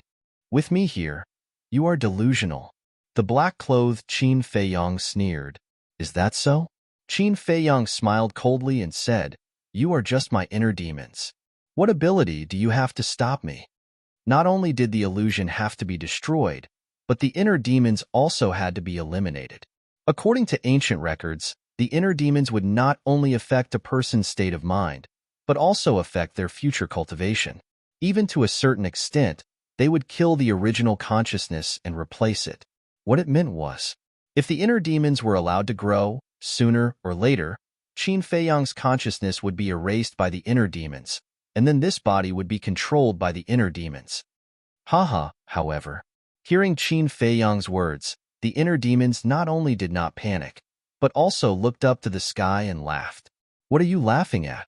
Qin Feiyang frowned, and a premonition of uneasiness rose in his heart. Have you forgotten? You are only a 9-star martial master now. You don't even have battle chi or battle arts. Look at me again. I have the cultivation of the real world. If I want to kill you now, it will be as easy as flipping my hand. But you still want to get rid of me. Aren't you naive? The inner demons sneered. Hearing these words, Qin Feiyang looked at the inner demons in surprise. The cultivation of the inner demons was indeed a 1-star war master. The inner demons looked down at Qin Feiyang from above and said, I'll give you a chance now. As long as you don't destroy this place, I won't kill you. Qin Feiyang said, If we don't destroy the illusion, you and I will die in the end. So what if I die? Tell me, haven't you been tired of living all these years? In order to return to the imperial capital, in order to take revenge, you have put in so much effort. But where is the imperial capital now? Where is the enemy? Even if you see that enemy, what can you do? But it's different here. Look at how beautiful everything is in front of you. Those things that made you suffer didn't happen. So, I'd rather stay here and enjoy this last hour of good time than go out and continue to suffer, the inner demon said. Qin Feiyang was silent. He couldn't refute. Because the inner demons were born from his obsession, what he said was naturally his heart. A moment later, Qin Feiyang sighed. I thought so too, but we have to face reality. I don't want my mother in the real world to be sad when she hears the news of my death. The inner demons frowned. So, you insist on destroying this place? Qin Feiyang nodded. If that's the case, then don't blame me for being impolite. The heart demon's viciousness surged, and a monstrous might surge towards Qin Feiyang with the force of toppling mountains and overturning seas. Qin Feiyang immediately felt the aura of death enveloping him. In front of a 1-star war sect, a 9-star martial master had no power to resist. Was he going to die just like that? He asked himself, Was dying like this considered relief? No, this wasn't relief. This was a sign of cowardice. But what could he do to break this killing trap? Before the black shadow left, he had specially instructed him to persevere in his beliefs. But what was this belief? The monstrous might had already pressed down, and Qin Feiyang's life was hanging by a thread. But at this moment, his eyes suddenly blossomed with a brilliant light, like two bright moons. He understood. Returning to the imperial capital, seeing his mother, and taking revenge, this was his belief. As long as his belief was there was still hope. Boom. The next moment, a powerful aura rushed out from Qin Feiyang's body. His cultivation was like a volcanic eruption, crazily soaring. Martial sect, war king, war emperor, war sect. Moreover, his thin and small body was also growing taller. I will persevere in my beliefs and maintain my original heart. No one, no matter what, will be able to stop my footsteps. Finally, Qin Feiyang regained his true appearance, carrying a monstrous aura. He broke through the pressure of the inner demons, rushed into the sky, and stood opposite the inner demons. His body was as tall and straight as a pine tree. His long hair danced in the wind. At this moment, he was like a war god that had returned, domineering and unparalleled. He actually recovered his cultivation. The inner demons' pupils contracted. Qin Feiyang looked at the inner demons coldly and said, "Do you want to dissipate on your own, or do you want me to personally erase you? Choose." Haha. The inner demons laughed out loud. His black hair fluttered in the wind, and his black clothes fluttered in the wind, as if a demon god had descended to the world. Qin Feiyang said, "Looks like I have to personally erase you." Erase me? Are you joking? Although you have recovered your cultivation now, I also know the battle arts that you know. What right do you have to kill me? The inner demon's black eyes shone brightly, and he raised his hand and pointed in the air. Ultimate void. A formless energy immediately surged toward Qin Feiyang like a tidal wave, covering the sky and covering the earth. Is that so? Then I'll just have to experience how strong I, Qin Feiyang, am. Qin Feiyang said expressionlessly. He also raised his arm and performed the ultimate void. Boom. The two invisible forces collided with a loud bang, and the palace and garden below instantly turned into ashes. At the same time, the two people in the sky each retreated dozens of feet, and a trace of blood flowed from the corners of their mouths. Not bad. Guiyuan sword art. The inner demons grinned, and a red sword aura surged out. 30 sword shadows appeared out of nowhere, carrying a sharp edge that could destroy the world, and slashed towards Qin Feiyang. You're not bad either, Qin Feiyang said. With a wave of his hand, 30 sword shadows appeared in the air as well. Another internecine outcome. I've told you, you can't kill me. The inner demons laughed. The 9-leaf fire lotus, the red sword soul, and the purple gold dragon soul soared into the clouds at the same time. The terrifying aura, the destructive edge, and the majestic dragons might spread in all directions. At this moment, the world shook, and the void distorted. The clouds in the sky were like angry waves in a vast ocean, rolling crazily. Is this the extent of my strength? Qin Feiyang muttered to himself. He was the one who gave birth to the inner demons. Fighting the inner demons was the same as fighting himself. In the past, he did not think he was this strong. Boom. Chapter 646. It's useless. Whether it's fighting souls, battle arts, or even the return and battle arts, I know them all. If we continue, we'll be tied at most. However, you don't have much time to waste, because you only have half an hour here. Although you've recovered your cultivation now, there won't be any other changes. In the end, you'll still forget everyone, everything, and even battle arts and fighting souls. The inner demons laughed wildly. Is that so? Then let me tell you, you'll be the one who disappears in the end, Qin Feiyang said. I really don't know where you got your confidence from. The inner demons mocked. My confidence comes from my belief. But you don't have belief, only desire in your heart. In fact, it's all my fault. I was too obsessed, Otherwise, you wouldn't have been born. Qin Feiyong sighed. What's the use of saying so much nonsense? Only by fighting to the end will we know who will be the one who survives in the end. Come on. The inner demons roared to the sky. You're right. Fighting is the best choice. Only one can survive today. This person must be me. Qin Feiyong's eyes shot out a fierce light. Accompanied by an earth-shattering sound, the 6 fighting souls cut across the sky at the same time and collided with each other. Immediately, a destructive wave, with this place as the center, surged out in all directions. Wherever it passed, the ground cracked and the void shook. The towering halls collapsed one after another. The rumbling was deafening and dust covered the sky. Puff! At the same time, Qin Feiyong and the inner demons spat out a mouthful of blood. However, Qin Feiyong only retreated a few feet before he stabilized his body. However, the inner demons was sent flying on the spot. Even his physical body cracked and blood stained the sky. How is this possible? The inner demons' face was full of disbelief. They had the same cultivation and the same fighting soul, but why was there such a huge gap between them? Although you have everything that I have, you are still the inner demons. Qin Feiyong looked at the inner demons without any emotion in his eyes. Is that so? The inner demons muttered to themselves. Suddenly, they shouted hysterically, I don't believe it. Boom. A blood-red light burst out of his body. His long hair and eyes quickly turned blood red, and his fighting spirit soared into the sky. It was the battle character formula. Qin Feiyong sighed. Give up? No matter what, the inner demons were his obsession. He did not want to destroy them with his own hands. The word give up has never existed in your dictionary, and neither do I. Today, either you die or I die.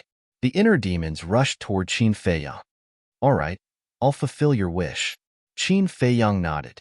He also activated the battle formula and rushed toward the inner demons. In an instant, the two of them converged. They raised their arms at the same time and activated the return formula. At the same time, a dazzling golden light appeared in their palms. Boom! The two big hands collided. It was as if a golden sun had exploded in the sky. Golden light shone in all directions and illuminated the sky for miles. The next moment, the inner demon screamed and was sent flying. Qin Feiyong also groaned and retreated. Blood kept dripping from the corner of his mouth. His face was pale, but the battle was over. The inner demons who were sent flying could be seen cracking at a speed visible to the naked eye. There was no way to repair them. Blood rained down, and the sky was dyed red.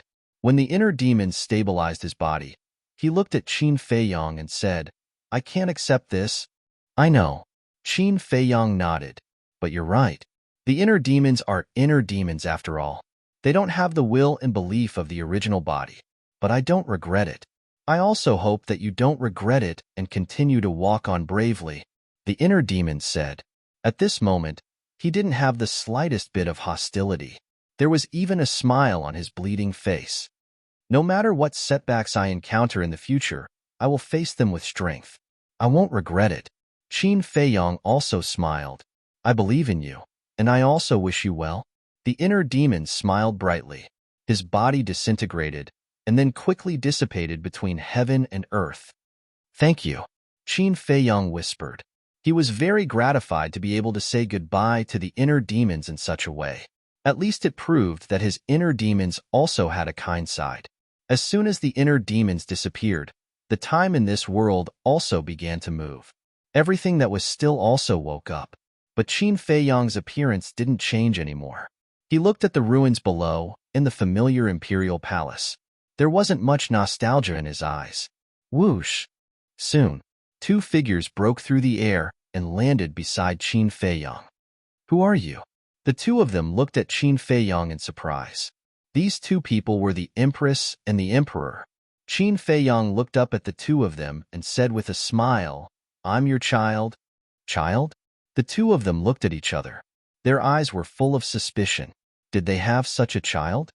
Mother, I'm really happy to be able to meet you here in advance. And today is also the most peaceful day I've had in more than 10 years. I really hope that time can slow down a little. However, what should go will go in the end. What should disappear will disappear in the end. But mother, please believe in me. I will definitely return to the imperial capital, and it won't be long. Qin Feiyong ignored the expressions of the two of them and said to himself. But when he said the last sentence, his dark eyes suddenly burst out with an incomparably firm light. As soon as he finished speaking, the Empress immediately collapsed and turned into specks of starlight, drifting between heaven and earth. What did you do? Seeing this, the Emperor immediately stared at Qin Feiyong angrily. What did I do? I want to ask you, why did you treat me like that more than 10 years ago? Qin Feiyong roared. More than 10 years ago? The Emperor frowned. He really didn't know what Qin Feiyong was talking about. Looking at the Emperor's expression, Qin Feiyong couldn't help but shake his head and laugh at himself. This was just an illusion. The benevolent father in front of him was only a figment of his imagination. How could he know about those things? Father, this may be the last time I call you this in my life. Take care, Qin Feiyong said with a smile. He looked at the Emperor for a moment and no longer hesitated. With a slight thought, the Emperor's figure also collapsed in an instant. Crack! Boom! As soon as the Emperor and Empress disappeared, the sky was suddenly filled with violent winds, lightning, and thunder. Dazzling lightning fell, the void collapsed, the sky shattered, and the earth sank, boom. In less than 3 breaths, the world completely collapsed and fell into darkness. At the same time, on the bridge of helplessness, a long sigh sounded and spread slowly. Qin Feiyong, who was standing under the door frame, had a touch of sadness between his eyebrows. He looked up at the blood-red sun in the sky. The illusion was finally over. However, everything that happened in the illusion was clearly imprinted in his mind. His longing for his mother was unprecedentedly strong. He wished that he could see his mother in the real world right now, even if it was just a glance. Alas, after a long time, he sighed deeply, collected his thoughts, and lowered his head to look ahead. At that moment, his pupils shrank. In front of him was a flat grassland, about a few 100 meters long, and at the end of the grassland was an endless sea of blood. In the sea of blood, the wind whistled and the blood waves surged to the sky, filled with a shocking evil spirit. And on the shore of the sea of blood, there were small boats floating. They were only 3 meters long and 1 meter wide, and were dark all over. In fact, it was more appropriate to call them canoes. But these small boats not only did not have sails, but also did not have paddles. The boats were also empty. In Qin Feiyong's mind, there were countless questions. Where was this? What were these small boats for? Suddenly, he found a stone tablet on the shore, on which 2 shocking words were engraved. Sea of Bitterness. Qin Feiyong's eyes trembled slightly. He did not expect that there was really a sea of bitterness. The meaning of these small boats was clear at a glance. According to folklore, the other side was on the other side of the Sea of Bitterness. In other words, they had to take these small boats and cross this sea of blood to reach the other side. But in Qin Feiyong's mind, another question crawled up. He remembered that before entering the illusion, behind the door frame was still the endless bridge of helplessness. But why did he wake up from the illusion and directly come to the Sea of Bitterness? He looked down and was surprised to find that he was still standing on the bridge of helplessness. He hurriedly turned around, and the familiar door frame immediately entered his line of sight. And at this moment, there was not only Dongfang Wuhan and Murong Xiong beside him, but also Wolf King, Ren Wushuang, and others. But now, they were all standing on the bridge motionless. Obviously, as the Black Shadow said, they were all trapped in the illusion. Qin Feiyong glanced at them and looked over the doorframe at the bridge of helplessness behind. At that moment, he was stunned. The bridge of helplessness was only a dozen meters long. He clearly remembered that before stepping on the bridge of helplessness, he saw that the bridge of helplessness was winding and endless. After walking for a long time, they came to the door frame. However, at this moment, the bridge of helplessness in front of him was only a dozen meters long. Wasn't this too ridiculous? And under the bridge of helplessness, it was no longer a black ocean, but a black river. There was also a strange situation. The people of Feng State and Yu State, as well as Wan Qiu and the others, were also on the bridge of helplessness. Moreover, at this moment, their eyes were closed, and they were actually walking in place. What was going on? Qin Feiyang racked his brains to think. Suddenly, he thought of the illusion. He looked at the door frame again, and then looked at the sea of bitterness. After a moment of silence, a wry smile crept onto his face. In fact, the bridge of helplessness he saw now was the real bridge of helplessness. And the bridge of helplessness he saw at the beginning was just an illusion to confuse them. In other words, from the moment they stepped on the bridge of helplessness, they had already fallen into the illusion, but they didn't know it. And the current situation of Wan Qiu and the others could also be explained. It was estimated that they were in the illusion and hadn't reached the door frame yet, so they kept walking. In fact, they were always in the same place. Thinking of this, Qin Feiyang couldn't help but have a trace of fear in his eyes. This bridge of helplessness was really terrifying. Chapter 647. But fortunately, everything was over. The next problem to consider was how to wake up Wolf King and the others from the illusion. Wake up, all of you. All of a sudden, Qin Feiyang roared. Wolf King immediately shuddered and opened his eyes, which were full of confusion. It worked? Qin Feiyang was a little stunned. He just tried it casually, but he didn't expect that it would really wake up Wolf King. Wolf King glanced at the blood sea, then at the bridge of helplessness, and asked suspiciously, "Little Qin Zi, where is this?" "It's the sea of bitterness in front of us."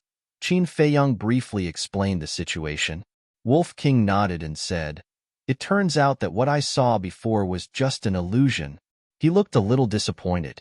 Qin Feiyang asked curiously, "What did you see in the illusion?" "I saw a gold mountain, countless treasures, and even the flower of life and the fire of life." Wolf King chuckled. Thinking of it now, his eyes couldn't help but turn green and drool. "That's it?" Qin Feiyang was stunned. "What else? I'm such a simple wolf. How could I be trapped there? Even without your reminder, I can walk out of the illusion by myself." Wolf King was disdainful. "Narcissist." Qin Feiyang rolled his eyes. But then again, apart from being a little shameless, Wolf King really didn't have any strong desire. The only thing was that he liked treasures, but that was only for a short time. Take the fire of life and Mu Tianyang's ribs, for example. At first, he liked them very much, but after a long time, he didn't even bother to look at them.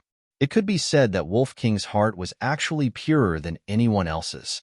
Qin Feiyang looked at Ren Wushuang and the others again and raised his eyebrows. None of them woke up. Their hearts must be very dirty. Wolf King smirked. "Do you know how to speak?" Qin Feiyang frowned. Wolf King chuckled and said, "Except for Little Run." Qin Feiyang rolled his eyes at it. However, what Wolf King said made sense. These people were all hiding many things in their hearts. It would not be easy to wake them up. However, if he could enter their illusions like Black Shadow, it would not be difficult. However, he could not do such a thing. Pa! Suddenly, crisp slapping sounds could be heard one after another. Qin Feiyang was taken aback. He looked in the direction of the voice, and his expression froze. At this moment, the Wolf King is raising his claws and continuously slapping Dongfang Wuhan and Morong Xiong. "I say, can you not take advantage of me when I'm down?" Qin Feiyang was speechless. "Fuck, what are you talking about? I'm helping them. Do you understand?" Wolf King glared at Qin Feiyang angrily, turned around and continued to slap the two of them, his eyes full of smirks. Qin Feiyang shook his head helplessly. Not long after, Dongfang Wuhan and Morong Xiong's faces were swollen like pig heads and blood was flowing from their mouths. But even so, the two of them showed no signs of waking up. Fuck, they can't even wake up like this? What good thing did these two bastards encounter in the illusion? Wolf King's claws hurt, and he looked at the two of them strangely. "Nothing good. But don't kill them now." Qin Feiyang smiled coldly. Wolf King raised his eyebrows and asked in confusion, "We have already reached the sea of bitterness. Shouldn't we end their lives?" "No hurry." Qin Feiyang shook his head and whispered a few words in Wolf King's ear. "I see." Wolf King suddenly understood and said with a smirk, "You are really hateful, but I like it, Qin Feiyang said with a smile. Well, quickly think of a way to wake them up. Take your time to think about it. I'm going to get rid of Wan Qiu and the other trash. Wolf King's eyes flashed with killing intent, and he walked towards Wan Qiu and the others. Qin Feiyang didn't stop him. On the contrary, he agreed with Wolf King's approach, because this was the way of the world. Take advantage of your illness to kill you. But just as Wolf King entered the door frame, a blood-red light curtain suddenly appeared on the door frame and bounced Wolf King out. With a bang, he smashed into the grass under the bridge of helplessness, causing Wolf King to grimace in pain. Qin Feiyang looked at the light curtain in surprise. Fuck, you dare to hurt me. You are really looking for trouble. See if I don't destroy you today. Wolf King got up and angrily rushed towards the door frame. Don't go. Qin Feiyang hurriedly grabbed him and said in a deep voice, the existence of this door should be to cut off our way back. What do you mean? Wolf King was stunned. Qin Feiyang said, that is to say, as long as you pass the test, you can't go back? So we can't kill them now? Wan Qiu and the others were close by, but they couldn't get close. This made Wolf King very unhappy. There is still a long way to go. What's the rush? Qin Feiyang rolled his eyes at it and lowered his head to ponder. Suddenly, an idea came to him. The reason why they fell into the illusion was because they were on the bridge of helplessness. If they left the bridge of helplessness, would they wake up naturally?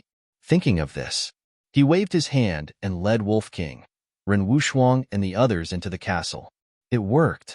As soon as they entered the castle, Ren Wushuang and the others opened their eyes one after another. Their eyes were full of confusion. Ouch, my face hurts. Suddenly, Murong Xiong wailed. Dongfang Wuhan came back to his senses, touched his burning face, and asked in confusion, why does my face hurt too? You also hurt? Murong Xiong looked at Dongfang Wuhan in surprise. Dongfang Wuhan also looked at Murong Xiong. Suddenly, the two of them flew into a rage. Who did it? The two of them glanced at the crowd gloomily, especially Wolf King, who was stared at by the two of them, because only this damned scoundrel could do such a thing. Don't look at me. When I and little Qinzi woke up from the illusion, you were already like this. I don't know who did it. Wolf King shook his head. Seeing Wolf King's innocent look, Fatso and Shun Mei next to him blushed. Although they didn't see what happened outside with their own eyes, hearing the conversation between Wolf King and Qin Feiyang, they could imagine that it must be Wolf King's doing. However, whether it was Dongfang Wuhan, Murong Xiong, or Ren Wushuang and Dong Jingyang, they didn't notice the abnormality of the two of them. At this moment, they were all looking at Qin Feiyang and Wolf King in surprise. Dong Jingyang said, Qin Feiyang, what is the illusion that Wolf King just said? Qin Feiyang briefly explained again. After listening, they suddenly woke up and couldn't help but feel a lingering fear in their hearts. Lu Xingchen sighed deeply, looked at Qin Feiyang, shook his head and said, I didn't expect that I would owe you another favor. Wolf King said lightly, as long as you don't follow some people's example and bite the hand that feeds you.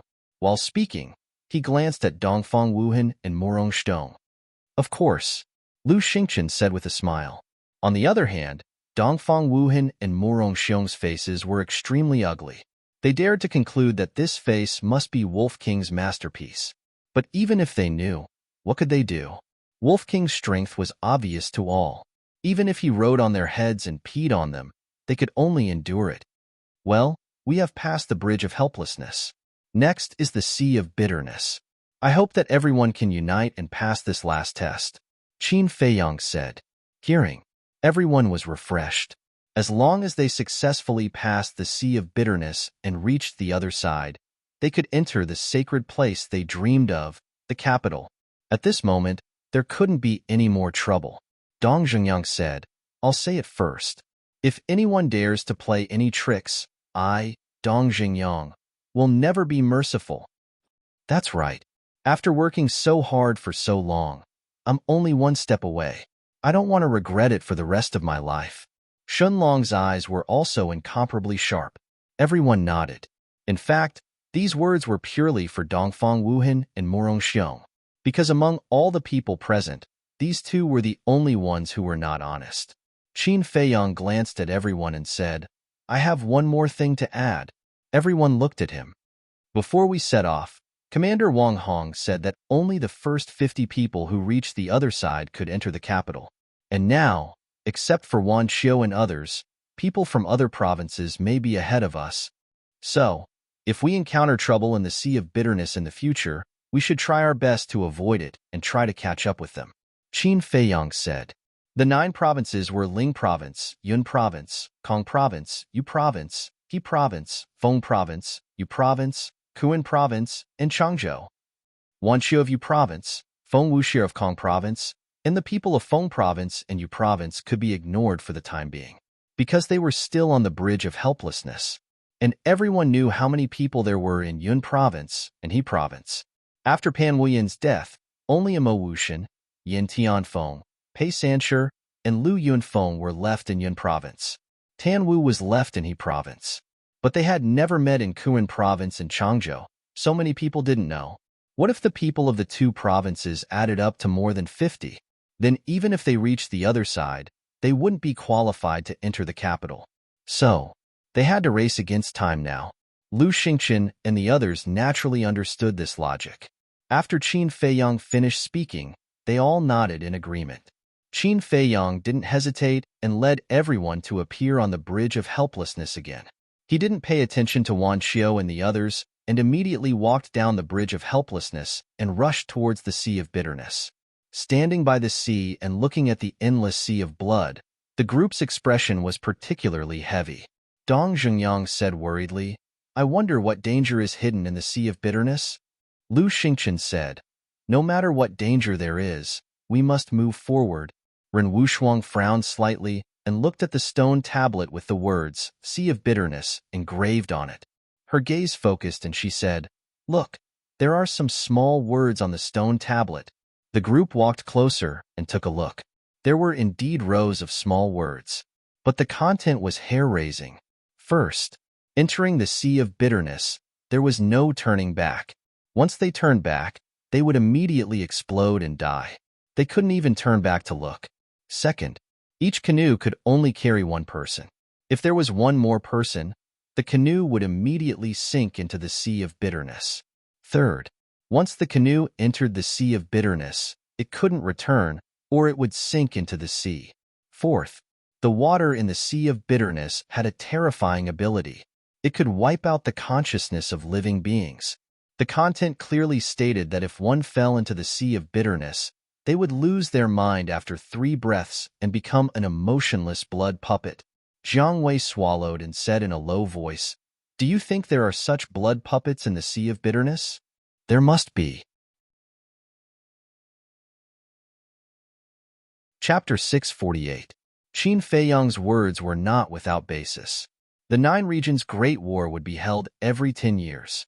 And today, the Great Qin Empire had been established for 10,000 years, and the 9 regions' Great War had been held almost 1,000 times. One could imagine how many people had entered the 9 Nether Yellow Springs and how many people had died in the 9 Nether Yellow Springs. So, in the Sea of Bitterness, there would definitely be blood puppets. Hearing Qin Feiyang's affirmative answer, everyone's heart couldn't help but sink to the bottom. Dongfang Wuhan said, Junior brother Qin, why don't you send me to the castle? As the king of the inner palace, it was very shameful to say such words. But there was nothing he could do. He was afraid. Between his life and his dignity, he chose his life without hesitation. Senior brother Qin, help me too? Murong Xiong clenched his teeth and looked at Qin Feiyang as he pleaded. Ren Wushuang looked at the 2 of them angrily and said, you are at least the best of the younger generation in my spiritual state. How can you be so cowardly? Then, he looked at Qin Feiyang and said in a non-negotiable tone, I won't allow you to help them. Dongfang Wuhan and Murong Xiong immediately lowered their heads in shame. Qin Feiyang's eyes flashed as he looked at the 2 of them and said, if you can really abandon your dignity, I can send you to the castle. Feiyang, Ren Wushuang shouted angrily. Qin Feiyang waved his hand at Ren Wushuang and quietly looked at Dongfang Wuhan and Murong Xiong. The 2 of them struggled for a moment before cupping their hands and saying, thank you, junior brother Qin. Obviously, they still chose to enter the castle. You! Ren Wushuang stared at the two of them angrily and finally turned his head to look elsewhere. Out of sight, out of mind. We are all brothers of the same sect. If you have the ability to help, then help. There is no need to thank me. Qin Feiyang smiled and waved his hand, sending the two of them to the castle. Subsequently, he then sent a sound transmission to Ren Wushuang, sister. You should also go to the castle, lest I worry. Do you think I'm them? If you want me to hide, why don't you just let me die? Ren Wushuang snorted coldly. Qin Feiyang felt helpless. He lowered his head and looked at Wolf King. You also go to the castle. I'm not going. Wolf King turned his head, looking incomparably arrogant. I must go. Qin Feiyang said coldly and directly sent Wolf King in. This was because Wolf King was too active and curious about everything. Who knew when he would turn around to take a look? Furthermore, he felt that the sea of bitterness was even more terrifying than what was described on the stone tablet. What about you guys? Qin Feiyang looked at Lu Xingqian and Dong Zhengyang. Lu Xingqian smiled and said to King Crocodile, who was lying on his shoulder, you go and hide too. Since entering the gates of hell, King Crocodile had become the size of a palm and had been lying on his shoulder. As for King Crocodile's ability to transform, it was naturally given by Lu Xingqian. After all, Lu Xingqian was also one of the few best alchemists in the spiritual state. The transformation elixir was nothing to him. After saying that, Lu Xingqian waved his hand and King Crocodile disappeared into thin air. Then, he walked straight to the side of a small boat. Why did King Crocodile disappear? Looking at this scene, Ren Wushuang and the others were surprised. Among the people present, only Qin Feiyang knew what was going on, but he also felt that it was unbelievable. Back in the valley, Lu Xingqian admitted that he also had a space treasure. However, as the saying goes, seeing is believing and hearing is false. Therefore, Qin Feiyang did not fully believe it at that time. At this moment, King Crocodile's disappearance was undoubtedly the best proof. And from this point, it could be seen that Lu Xingqian did not intend to continue hiding his strength. Otherwise, he would not have sent King Crocodile into the space treasure in front of everyone's eyes. Sure enough, Lu Xingqian looked at the boundless sea of blood and smiled faintly. In this world, Qin Feiyang is not the only one who has a space treasure. Ren Wushuang and the others focused their eyes. At this moment, in their eyes, Lu Xingqian was like this sea of blood, unfathomable. Finally, Dong Zhengyang, Shunlong, and Jiang Wei did not say a word. They all chose a small boat and used their actions to prove their determination. Qin Feiyang glanced at them and said again, Sister, are you really not going in? I told you not to help them, but you insisted. Don't call me sister in the future. Humph. Ren Wushuang snorted and turned to walk towards a small boat, leaving Qin Feiyang with the back of his head. Qin Feiyang smiled bitterly and hurriedly followed him. Soon, he walked to a small boat and reached out to knock on the hull. He frowned immediately. The boat was made of an unknown wood. The texture was very hard, but no matter how hard it was only wood. Could it withstand the impact of the waves? One had to know. At this moment, the wind was blowing and the waves were rolling on the sea. As if seeing Qin Feiyang's worry, Lu Xingqian smiled faintly. Since we are here, let's go. Qin Feiyang nodded. Whoosh! The six of them jumped into the boat at the same time. Just as they jumped onto the boat, a scene that left them dumbfounded appeared. The storm on the sea had disappeared. At this moment, there were no waves on the sea. It was as calm as a pool of stagnant water. How could this be? They were surprised and bewildered. Lu Xingqian said, the storm and waves we saw before should also be illusions to frighten us. Qin Feiyang pondered for a while and agreed with Lu Xingqian. On one side, there were huge waves, and on the other side, there was a weak boat. Who would dare to drive a boat into the sea of bitterness? After all, in the face of such a situation, the first question that came to everyone's mind was that such a small boat could not sail in such huge waves. Because once it entered, it would definitely be overturned by the huge waves. In other words, this was a test of everyone's courage and courage. Lu Xingqian shook his head and smiled. There are tests for us everywhere. I have to admit that this place is really magical. Magical? Dong Jingyang and the others looked at Lu Xingqian and could not help but roll their eyes. Could this be called magical? It was clearly a strange and ever-changing dangerous place that was impossible to guard against. Suddenly, Ren Wushuang asked, "Do you know how to drive these boats?" Dong Jingyang and the others were taken aback. It was only now that they realized that not only did the boat have no sails, but there were also no paddles. What to do? For a moment, they were all at a loss.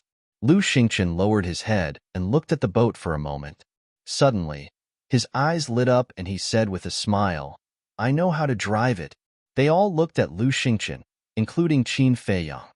Although this boat is made of wood, this kind of wood is comparable to divine iron. According to my observations, every single boat here can be considered a saint artifact. As long as we inject battle qi into it, we can drive the boat. And the speed of the boat is determined by the amount of battle qi we inject. In short, the more battle qi we inject, the faster it will go. Lu Xingqian said. They suddenly understood. Xinlong asked, "What is a holy weapon?" Dong Jingyang, Jiang Wei, and Ren Wushuang also looked at Lu Xingqian suspiciously. However, when Qin Feiyang looked at Lu Xingqian, his eyes were filled with disbelief. Lu Xingqian said with a smile, "Brother Qin must also know about holy weapons. If you want to know, ask him." The four of them looked at Qin Feiyang in confusion. "Let's talk about it later." Qin Feiyang smiled faintly.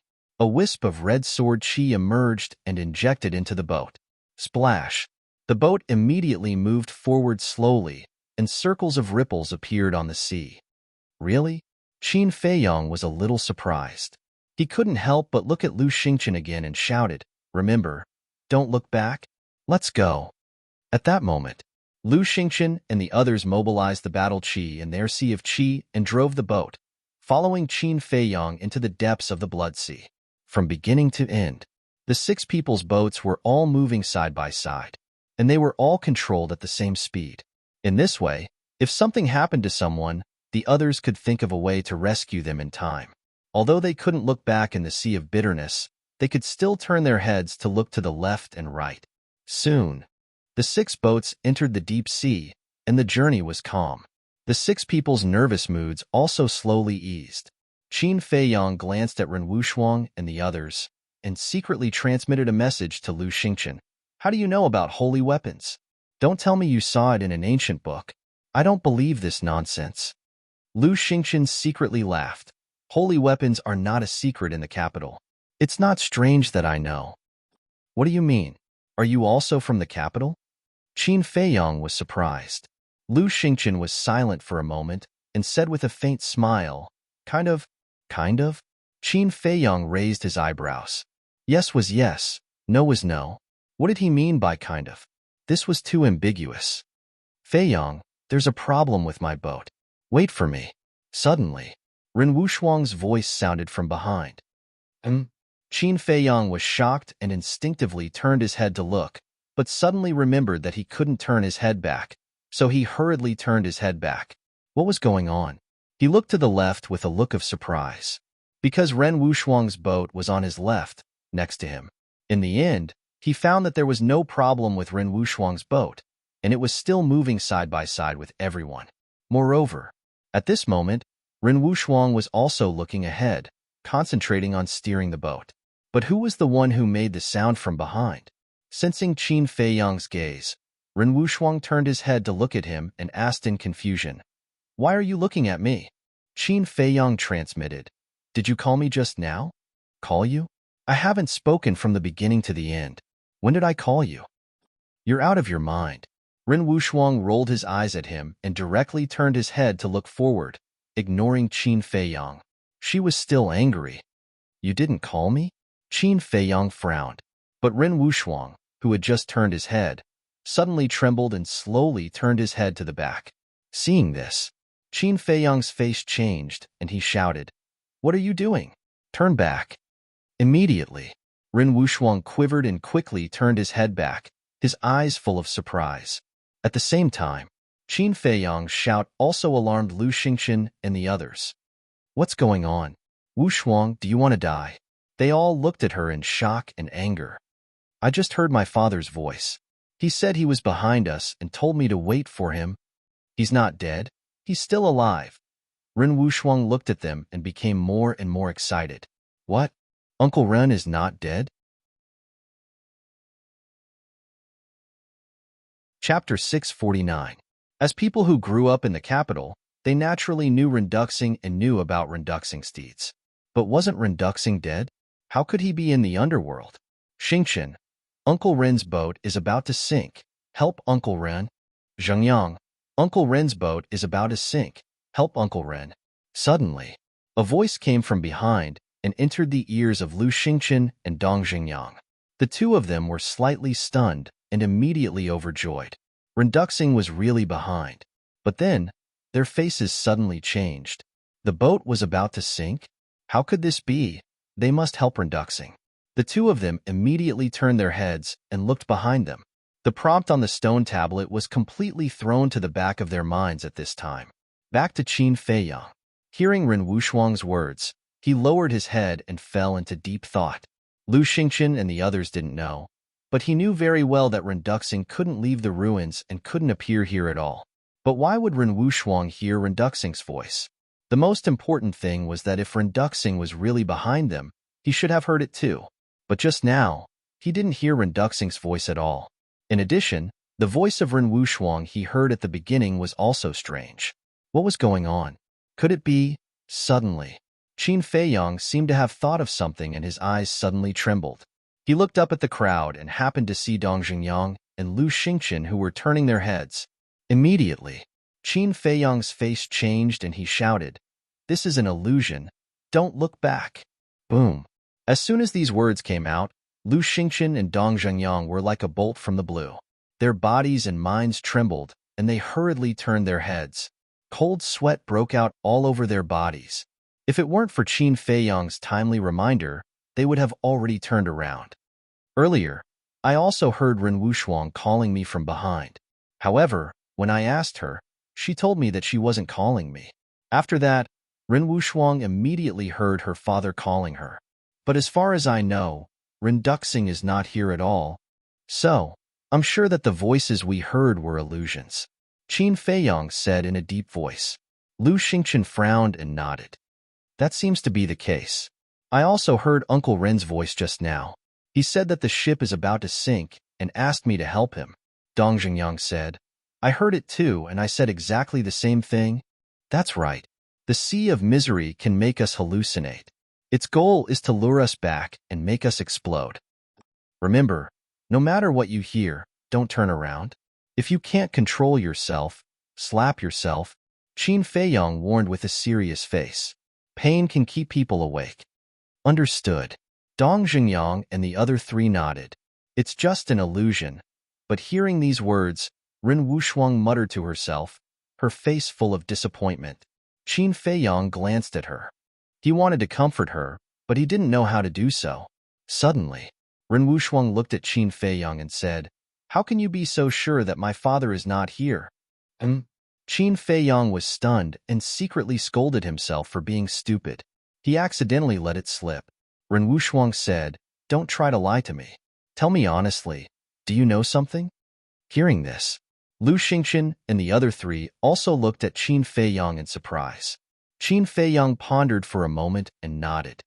I do know the whereabouts of your father. Ren Wuxuang was a very smart woman. Since she had already discovered the clues, no matter what he said now, it was impossible to eliminate Ren Wuxuang's suspicion.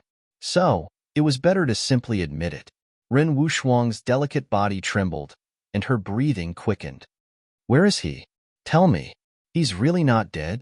At the same time, Lu Xingqian and the other three looked at each other. Renduxing had been missing for so many years. Everyone had long believed that he had died, but they never thought that he was still alive. Since he was alive, then as Ren Wuxuang asked, where was Renduxing now? Looking at Ren Wuxuang's expectant face, Qin Feiyang sighed deeply and shook his head. I can't tell you now. If Ren Wuxuang knew about Renduxing's current situation, he was sure that Ren Wuxuang would be even sadder than before. When she was sad, she would naturally be distracted, and the sea of bitterness was full of dangers. Once she was distracted, the consequences would be unimaginable. So, These things should wait until they left the 9 underworlds. But Ren Wuxuang didn't know Qin Feiyang's intentions. She thought that Qin Feiyang was deliberately hiding it from her. She said angrily, "Why can't you tell me? I'm his biological daughter. Don't I even have the right to know his whereabouts? I'm doing this for your own good. If you're worried, I can swear to God that Uncle Ren's life is not in any danger now," Qin Feiyang said. "Wuxuang, we all know that you miss Uncle Ren very much. But Qin Feiyang must have his reasons for not telling you. Don't ask anymore," Lu Xingqian persuaded. Ren Wuxuang frowned and glanced at Lu Xingqian. She said angrily, "Do you have the right to speak here? Shut up." Lu Xingqian shrugged and looked helplessly at Qin Feiyang. Then he turned his head to look at the sea of blood in front of him. There was an inexplicable light flashing in the depths of his eyes. Dong Zhengyang, Shenlong, and Jiang Wei also tactfully looked away. Ren Wuxuang looked at Qin Feiyang again and asked, "When did you know?" Qin Feiyang said, "A long time ago." Ren Wuxuang said, "So, you've been lying to me for a long time?" Qin Feiyang nodded. "You win." Ren Wuxuang looked at him coldly. After a long time, she gritted her teeth and said 3 words. Then, she turned her head and pursed her lips with a self-deprecating smile. She had always regarded Qin Feiyang as her younger brother and the person she trusted the most. But she didn't expect that Qin Feiyang would lie to her. She was very disappointed. Alas, looking at Ren Wuxuang's side profile, Qin Feiyang couldn't help but sigh. Although he lied to Ren Wuxuang, he didn't want Ren Wuxuang to worry. Even if Ren Wuxuang was angry now, he didn't regret it. Of course, he could understand Ren Wuxuang's current mood, because any parent was the most loved and closest person to their children. If it were him today, he would also be angry. Whatever he wanted would come to him. "Tian'er, Mother finally sees you. Wait for Mother." A familiar voice came from behind. Qin Feiyang's body immediately trembled. "Tian'er, don't you want Mother?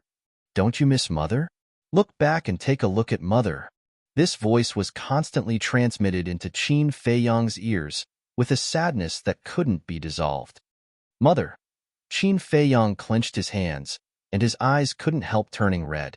Although he knew it was just an illusion, he still had an urge to look back, because Mother was his only weakness. "Tian'er, save me. Someone wants to kill me." Suddenly, the voice changed the topic and screamed in horror. "Damn it!" Qin Feiyang cursed inwardly as he forcefully slapped his face. A bloody handprint immediately appeared on his face. At the same time, Ren Wuxuang and the others also showed pain and struggle. Obviously, they were also suffering at the moment. For the 6 of them, the current situation could be described as endless suffering. Even though they knew that this was an illusion, those familiar voices continued to tempt them. This was not only a mental torture, but also a mental devastation. It was worse than death. "I can't stand it. I want to see who's behind this." Suddenly, Jiang Wei roared and turned his head to look. "No!" Qin Feiyang and the others hurriedly shouted. But it was too late.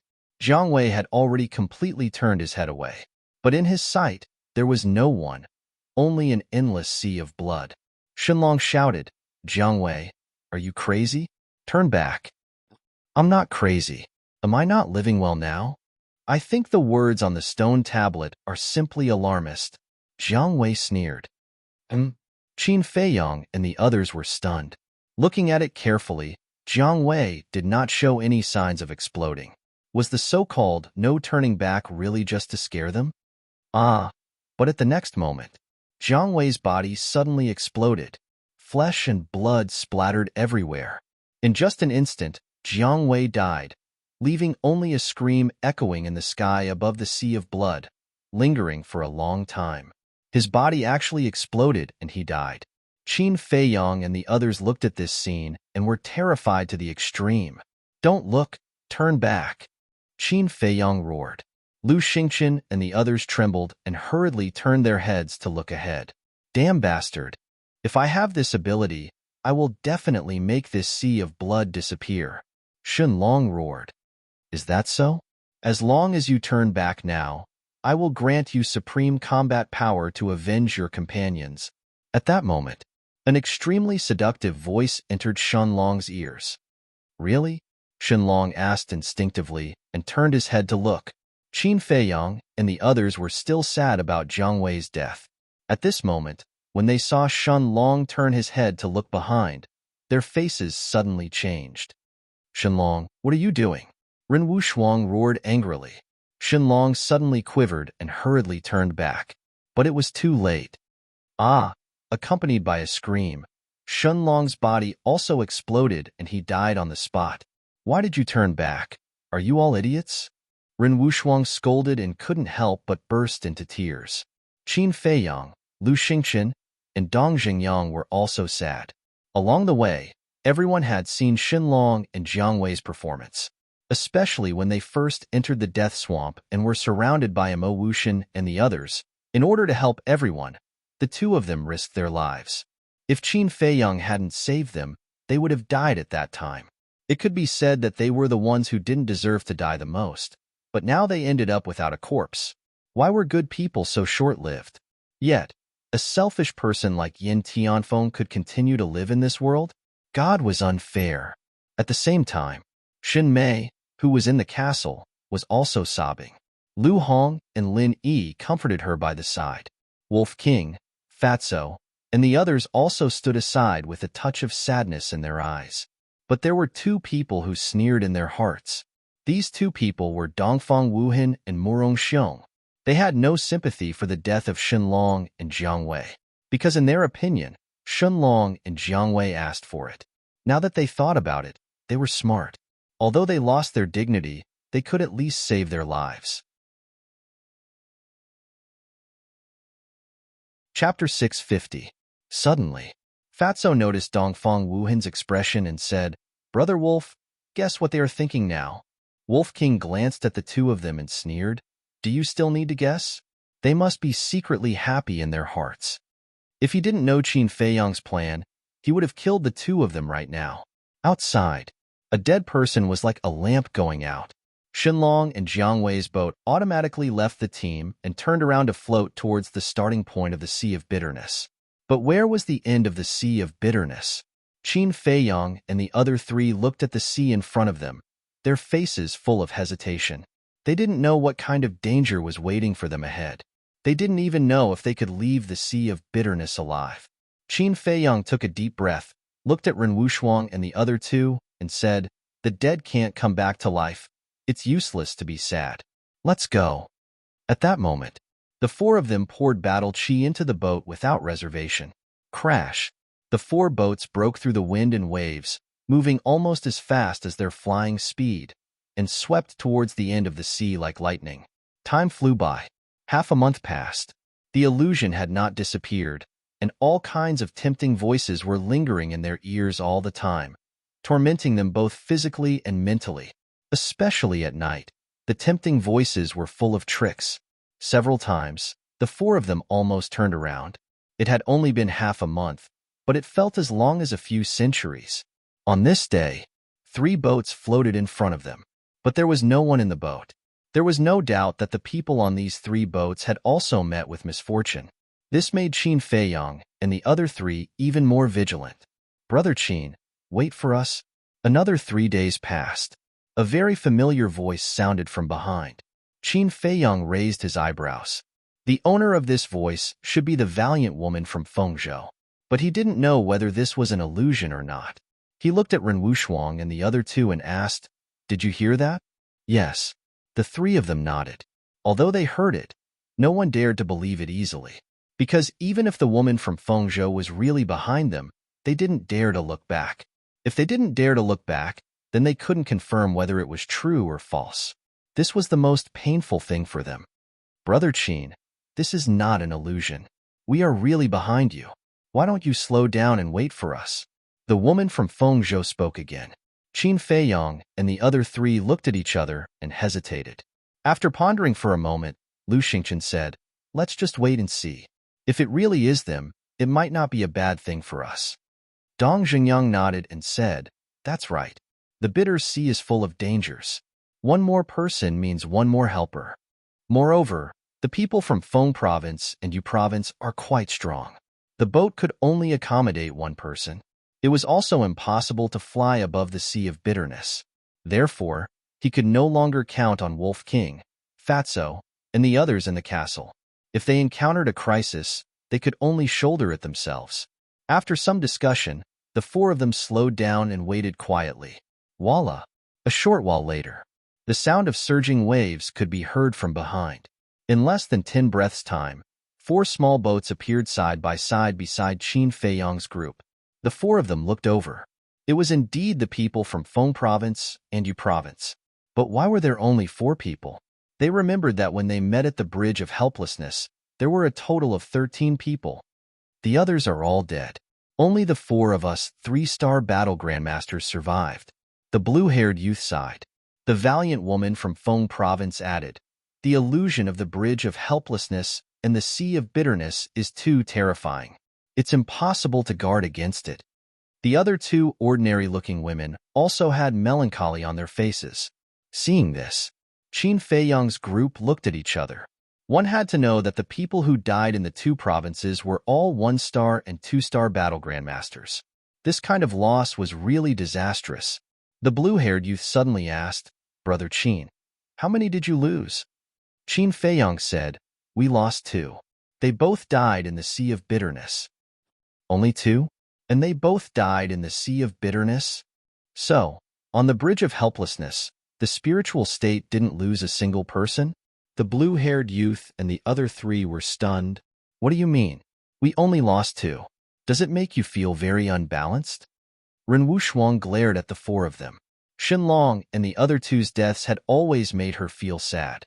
At this moment, when she saw the reaction of the 4 of them, she couldn't help but burn with anger. "Don't misunderstand. We didn't mean that. We're just curious. How did you cross the Bridge of Helplessness? Is there any other trick?" "Because most of our people died in the illusion of the Bridge of Helplessness," the blue-haired youth hurriedly explained. "Don't think too much. There's no trick. We were able to cross the Bridge of Helplessness because of Brother Qin's help. Otherwise, we would definitely have suffered heavy losses like you." Lu Xingchen smiled. The blue-haired youth and the other 3 immediately looked at Qin Feiyang, their eyes shining. Qin Feiyang smiled faintly and said, "I was just lucky." "Lucky?" The 4 of them shook their heads disapprovingly.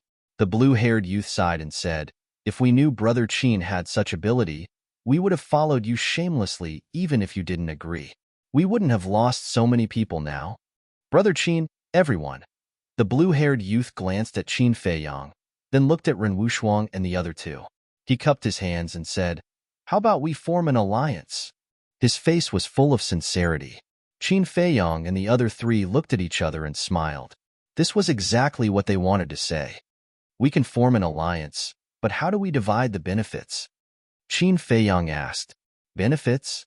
The blue-haired youth shook his head and laughed. He pointed to the sea ahead and said, "Brother Qin, does this look like a place with treasures?" Qin Feiyang said, "Whether there is or not, it's always good to make it clear in advance. Otherwise, it will hurt our friendship." "Okay, if we really encounter any treasures, we'll divide them equally. How about it?" The blue-haired youth said with a helpless expression. He felt that Qin Feiyang was a little superfluous. "Okay." Qin Feiyang nodded. After that, both sides introduced themselves and steered the small boats forward side by side. The blue-haired youth from Yu State was called Ling Yu. The woman was called Feng Ranran. The valiant woman from Feng State was called Zhao Yu. The other woman was called Luo Dan. According to the 4 of them, before the 9 provinces' Great War began, the people from the 2 provinces had already sparred in advance. Later, seeing that the strength of both sides was not bad, they formed an alliance. In other words, before entering the 9 Nether Yellow Springs, Yu State and Feng State had already formed an alliance. It was no wonder that when Ling Yu was trying to break through to the 3-star War Grandmaster, Zhao Yu and the others from Feng State would help protect him. From this point, it also reflected that the people from the 2 provinces were still trustworthy. Time flew by. Another half a month passed. Qin Feiyang and the others had been sailing on the Sea of Bitterness for more than a month. During this period, they encountered more than a dozen small boats returning. This also meant that more than a dozen people had died in the Sea of Bitterness. Dong Jingyang sighed. I wonder how many people will return alive in the end? Ling Yu said, Brother Dong, I'm afraid no one dares to answer this question. That's right. Although there are 50 spots to enter the imperial capital, according to my understanding, there are no more than 20 people who enter the imperial capital in the previous years, Lu Xingchen said. It was fine if the two of them didn't speak, but once they did, everyone's mood seemed a little low. Look, there's someone in front. Suddenly, Ren Wushuang exclaimed. Everyone raised their heads, and their pupils immediately contracted. There was indeed a person standing on the sea in front of them, but because it was too far away, they couldn't see it clearly. However, they could clearly see that there was no boat under that person's feet. He was standing on the sea out of thin air. What's going on? The 8 of them were extremely surprised. Qin Feiyang said, Slow down, be careful. Immediately, everyone withdrew their battle chi and drove towards that person at a walking speed. The distance was getting closer and closer. 400 meters, 300 meters, 200 meters, 150 meters. Finally, the 8 of them saw the person's true appearance, and they couldn't help but feel their scalps go numb. That person was wearing a blood-red robe. His long hair, eyes, and skin were all blood-red, and there was even blood flowing from his body. This blood was the seawater of the Sea of Bitterness. Moreover, he was really standing on thin air, without any support under his feet. Qin Feiyang said in a low voice, He should be the blood puppet recorded on the stone tablet. Quickly take a detour. This person was about 1.8 meters tall and had regular facial features. Overall, he gave off an extraordinary aura, and it could be seen that he was one of the best in a province when he was alive. However, at this moment, he had become a killing machine in the Sea of Bitterness. Dong Zhengyang and the others nodded and immediately steered the boat beside Qin Feiyang. They took a detour, maintaining a distance of more than 100 meters from the blood puppet. The blood puppet didn't stop them. It just stared at them, and its blood-red eyes revealed a ruthless coldness. Roar. However, just as they were about to take a detour, the blood puppet suddenly opened its mouth and roared like a beast. Immediately after, it began to run on the sea of blood, and its target was Qin Feiyang and the others. It can actually run on the surface of the sea? Qin Feiyang and the others were dumbfounded. The valiant woman Zhao Yu said, I'll deal with it. You guys pay attention to the surroundings. There may be other blood puppets. Let me test its strength. Qin Feiyang pointed his index finger in the air, and an invisible force suddenly roared out. Wherever it passed, it set off a huge wave that was several feet high. However, just as the invisible energy was about to hit the blood puppet flickered and easily dodged the attack, continuing to charge towards Qin Feiyang and the others. So fast, the 8 of them were shocked. Boom! The blood puppet rushed over and punched Zhao Yu because Zhao Yu was the closest to it. The terrifying force was earth-shattering, and for a moment, the boat under their feet was like a leaf in the wind, shaking wildly. They hurriedly activated their battle aura and condensed a battle aura boundary to stop the blood waves. However, they were shocked to find that the water in the Sea of Bitterness could actually erode their battle aura. A battle aura boundary could only last for 3 breaths at most. Get rid of it quickly. Lu Xingchen shouted at Zhao Yu. Get rid of it immediately. Zhao Yu's eyes were cold. With a wave of her hand, sword energy surged, and a 3-foot-long sword instantly appeared out of thin air. A person who has lost his mind should obediently go to hell and become a ghost. Sacred Sword Judgment. Immediately. Chapter 651. Dong. Then, the blood puppet fell into the blood sea and was drowned by the seawater. It's just, Zhao Yu clapped his hands disdainfully. Qin Feiyang and the others heaved a sigh of relief. Fortunately, these blood puppets were not very strong. Otherwise, they would have had a hard battle. Dong! But the next moment, the sea around them exploded, and huge waves rolled. Streaks of blood-red silhouettes burst out from the huge waves and landed on the surface of the sea. So many.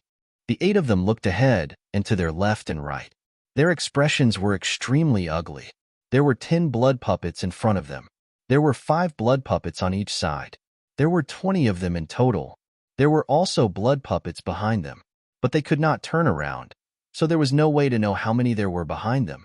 There were men and women among these blood puppets, and they all looked young and extraordinary. They must have been the strongest of the younger generation in the 9 prefectures when they were alive, just like the first blood puppet. Qin Feiyang said, "We can't continue fighting." Ling Yu and the others nodded. There were so many blood puppets. Once they started fighting, it would take a lot of time, and it would undoubtedly be more difficult to catch up with the people in front. Most importantly, they could not turn around to check the blood puppets behind them. Once they attacked from behind, it would be impossible to guard against them. Boom! There was no hesitation. Waves of aura erupted as everyone began to perform their strongest battle techniques. But Lu Xingqian did not make a move. He only glanced coldly at the blood puppets as if it had nothing to do with him. Ultimate destruction, divine demon seal, soul-breaking sword. In the blink of an eye, the 7 battle techniques appeared in the sky, shining brightly with a monstrous aura. Roar! At the same time, the surrounding blood puppets roared like wild beasts and pounced toward Qin Feiyang and the others. But Qin Feiyang and the others ignored the blood puppets on their left, right, and rear. Their eyes were fixed on the 10 blood puppets in front of them. Kill! The few of them shouted in unison. The 7 battle techniques were like beasts pouncing on their prey. The 3 blood puppets at the front were instantly smashed into pieces. "Let's go!" Qin Feiyang shouted. The group of people immediately drove the small boat, following behind the 8 great war arts as fast as lightning. The combat strength of everyone present was quite impressive. In particular, the 4 of them were all 3-star combat grandmasters. With their battle arts, they could even fight a 6-star combat grandmaster. Judging from their strength, these blood puppets weren't any weaker than them. However, they hadn't used any battle arts since the beginning, which meant that they had already forgotten the battle arts they had learned when they were alive. Without a battle art, how could he be a match for them?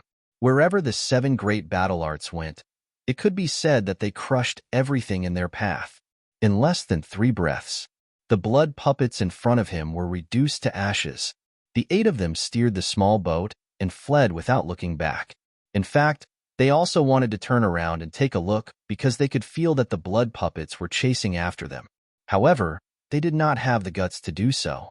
"Feiyang, it's me, Uncle Yuan. I'm behind you, and I'm being attacked by blood puppets. Don't leave me behind." "Wushuang, it's Grandpa. Please save Grandpa." At this moment, the illusions that had tormented them appeared again. Dong Zhengyang roared, "Damn it, can't you do something else? Calm down. If you want to live, no matter who you hear, you can't turn around." Qin Feiyang roared. Dong Zhengyang suddenly shivered, and cold sweat broke out all over his body. Before Jiang Wei died, it was because he was too angry and irritable that he lost his mind and lost his life. If it wasn't for Qin Feiyang's reminder, he would have followed in Jiang Wei's footsteps. Just thinking about it made him afraid. Zhao Yu and the other 3 looked at Dong Zhengyang and then at Qin Feiyang. They had always been curious as to why Dong Zhengyang and the other 2 were able to survive until now. One had to know. Dong Zhengyang was only a 1-star combat grandmaster. Ren Wushuang was also only a 1-star combat grandmaster. As for Lu Xingqian, he was still hiding his cultivation. In their eyes, he was just an unremarkable war emperor.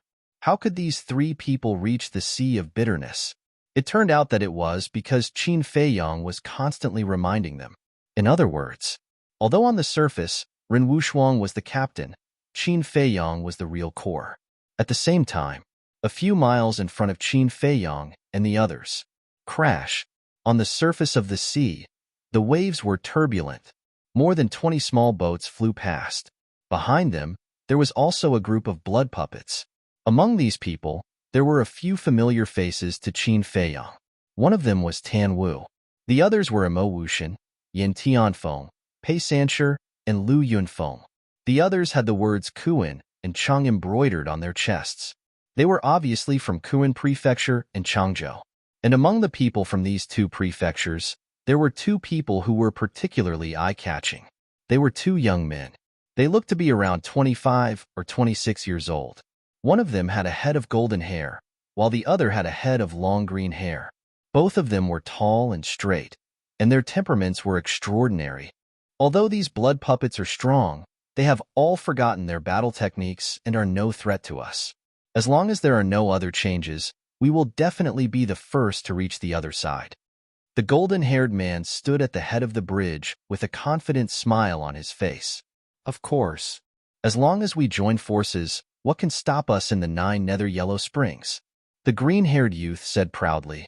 Imo Wushan looked at the two of them and said, Don't forget, there's still Qin Feiyang from the spirit state. This person is not an ordinary person. If you are careless, you will definitely suffer a great loss. The golden-haired youth and the green-haired youth looked at each other with disdain in their eyes. Imo Wushan, don't brag about Qin Feiyang to the heavens. Our Kuan Prefecture and Changzhou are not something your Yunzhou can compare to. Fortunately, Qin Feiyang didn't meet us. Otherwise, we would definitely beat him up until he knelt down and begged for mercy. Isn't that right? What can a small war emperor do?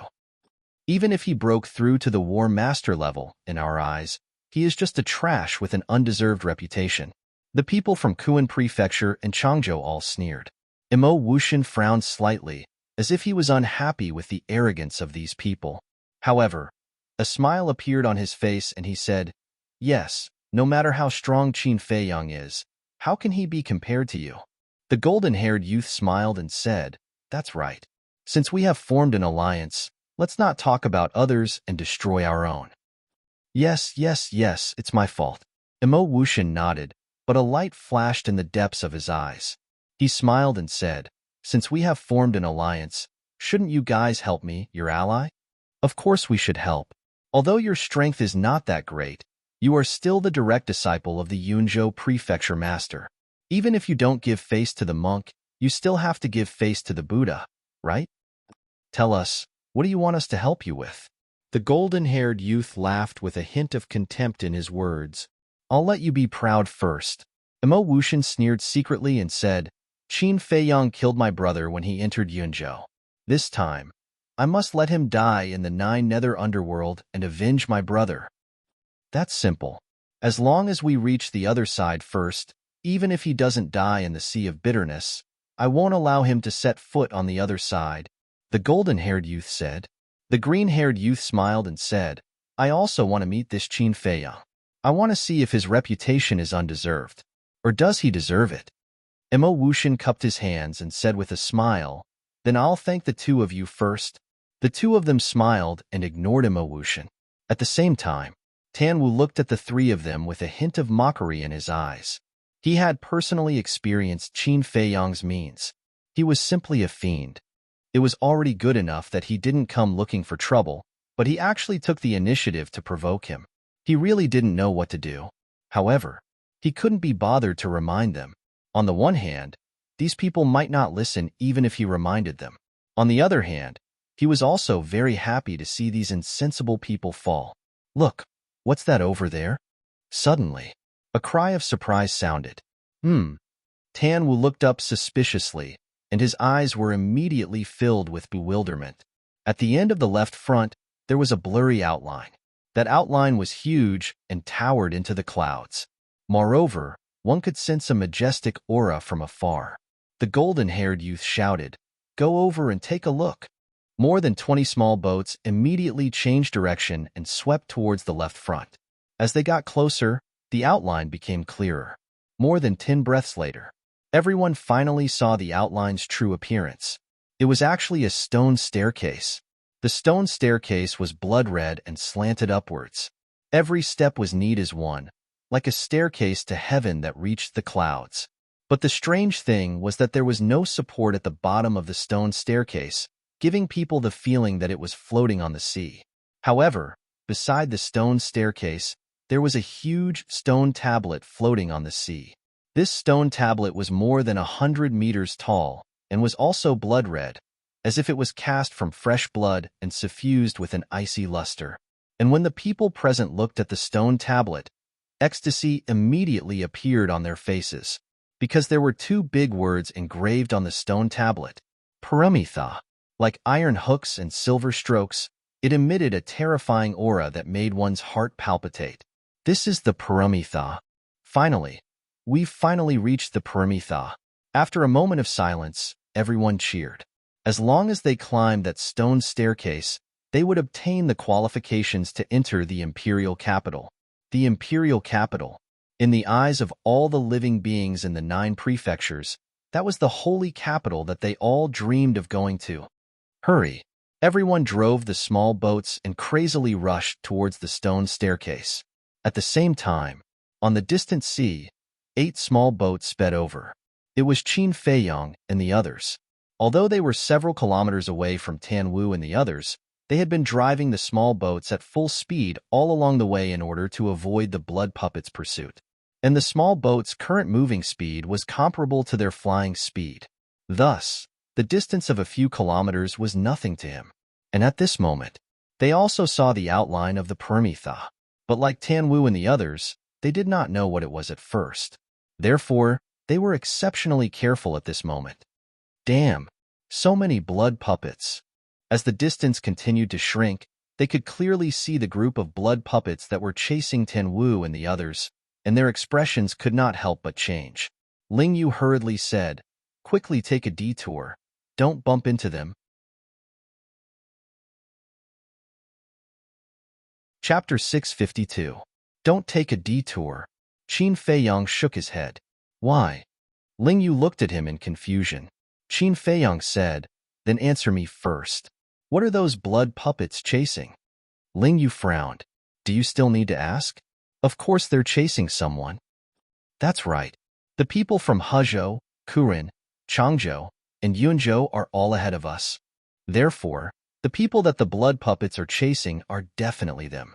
In other words, we've already caught up with them," Qin Feiyong said. "Yes, but because of this, we should take a detour, because only by avoiding the blood puppets in front of us can we really overtake them."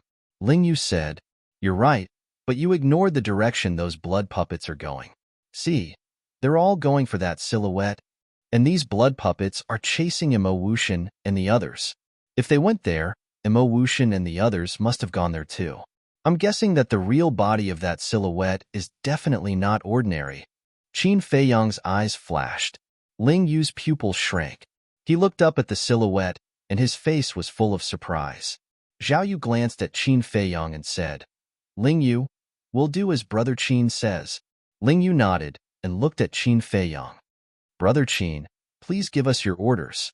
In terms of intelligence, he admitted that he was indeed not as smart as Qin Feiyong. Qin Feiyong said, "There's nothing to give. Just be prepared for battle at any time." "Understood." Everyone nodded. Splash! The 8 boats suddenly turned into sharp arrows, breaking through the waves. Imo Wushan and the others were only 200 meters away from the other shore. It could be said that they were very close. Everyone was wild with joy. 200 meters, 150 meters, 100 meters. But just as they entered the range of 100 meters, the faces of the 5 people at the front suddenly twisted. Then, the 5 of them turned around at the same time. Ah! The next moment, following a series of painful screams, the 5 people exploded one after another. The small boat under his feet immediately turned back. What happened? The people behind all stopped in unison and looked at the 5 returning boats in bewilderment. The golden-haired youth looked at Lu Yunfeng and Pei Sanshur and said, "You two go take a look." "We?" The 2 of them raised their eyebrows. The golden-haired youth shouted impatiently, "Go now, or don't blame me for being ruthless." A vicious aura immediately rose between the brows of Lu Yunfeng and the other 2. Wasn't this clearly asking them to be cannon fodder? Imo Wushan transmitted his voice. "We are alone and weak. We can't go against them. Hurry up and be careful." The 2 of them looked at Imo Wushan gloomily. On the surface, Imo Wushan seemed to be concerned about them, but in reality, he was harboring evil intentions. They knew that both Imo Wushan and Yin Tianfeng wanted to get rid of them. But because they had been on guard all along the way, they didn't let the 2 of them get a chance. At this very moment, naturally, Emo Wuxian would not miss such a good opportunity. However, even though they knew this, they had no way out. The golden-haired youth's strength was far beyond theirs. If they dared to say no, they would definitely be killed. The other shore was right in front of them. If they died now, it would not be worth it. Seeing that the two of them were hesitating, the golden-haired youth did not hide the murderous intent in his eyes. He shouted, "Why aren't you going?" The most important thing was that the blood puppets behind them were about to catch up. If they couldn't figure out the reason for the 5 people's deaths before the blood puppets caught up, they could only force their way in without any mental preparation. At that time, they might not be able to survive. Let's go. Even though it's dangerous, it's still an opportunity. Lu Yunfeng transmitted his voice to Pei Sanshi. If they could restrain themselves after finding out the reason for the 5 people's deaths, they would definitely be the first to reach the other shore. Phew. Pei Sanshi took a deep breath and drove the small boat side by side with Lu Yunfeng, slowly moving forward. At this moment, Emo Wuxian and the others held their breaths and stared at the two of them. Finally, Lu Yunfeng and Pei Sanshi entered the range of 100 meters. "Save me. Don't leave me behind. Mother misses you. Come back quickly. Child, why aren't you answering me? I'm right behind you. Quickly turn around and look at me." Immediately, an incomparably mournful and despairing voice came from behind the two of them, continuously drilling into their ears. "You two bastards, I've wanted to kill you for a long time. Go to hell. You actually want to shake our position. You really don't know life from death. Let me tell you, you'll never be able to leave the 9 nether yellow springs alive." Following that, Emo Wuxian and Yin Tianfeng's voices entered their ears, filled with bone-piercing killing intent. Even, they could clearly feel 2 terrifying auras erupting from behind them. The two of them turned pale with fright and hurriedly looked back. But when they saw it, the two of them were dumbfounded. This was because Emo Wuxian and Yin Tianfeng did not show any signs of fighting. Oh no! The two of them suddenly came back to their senses. This was an illusion, but it was too late to understand now. Accompanied by 2 mournful screams, their bodies directly exploded and blood splattered across the sky.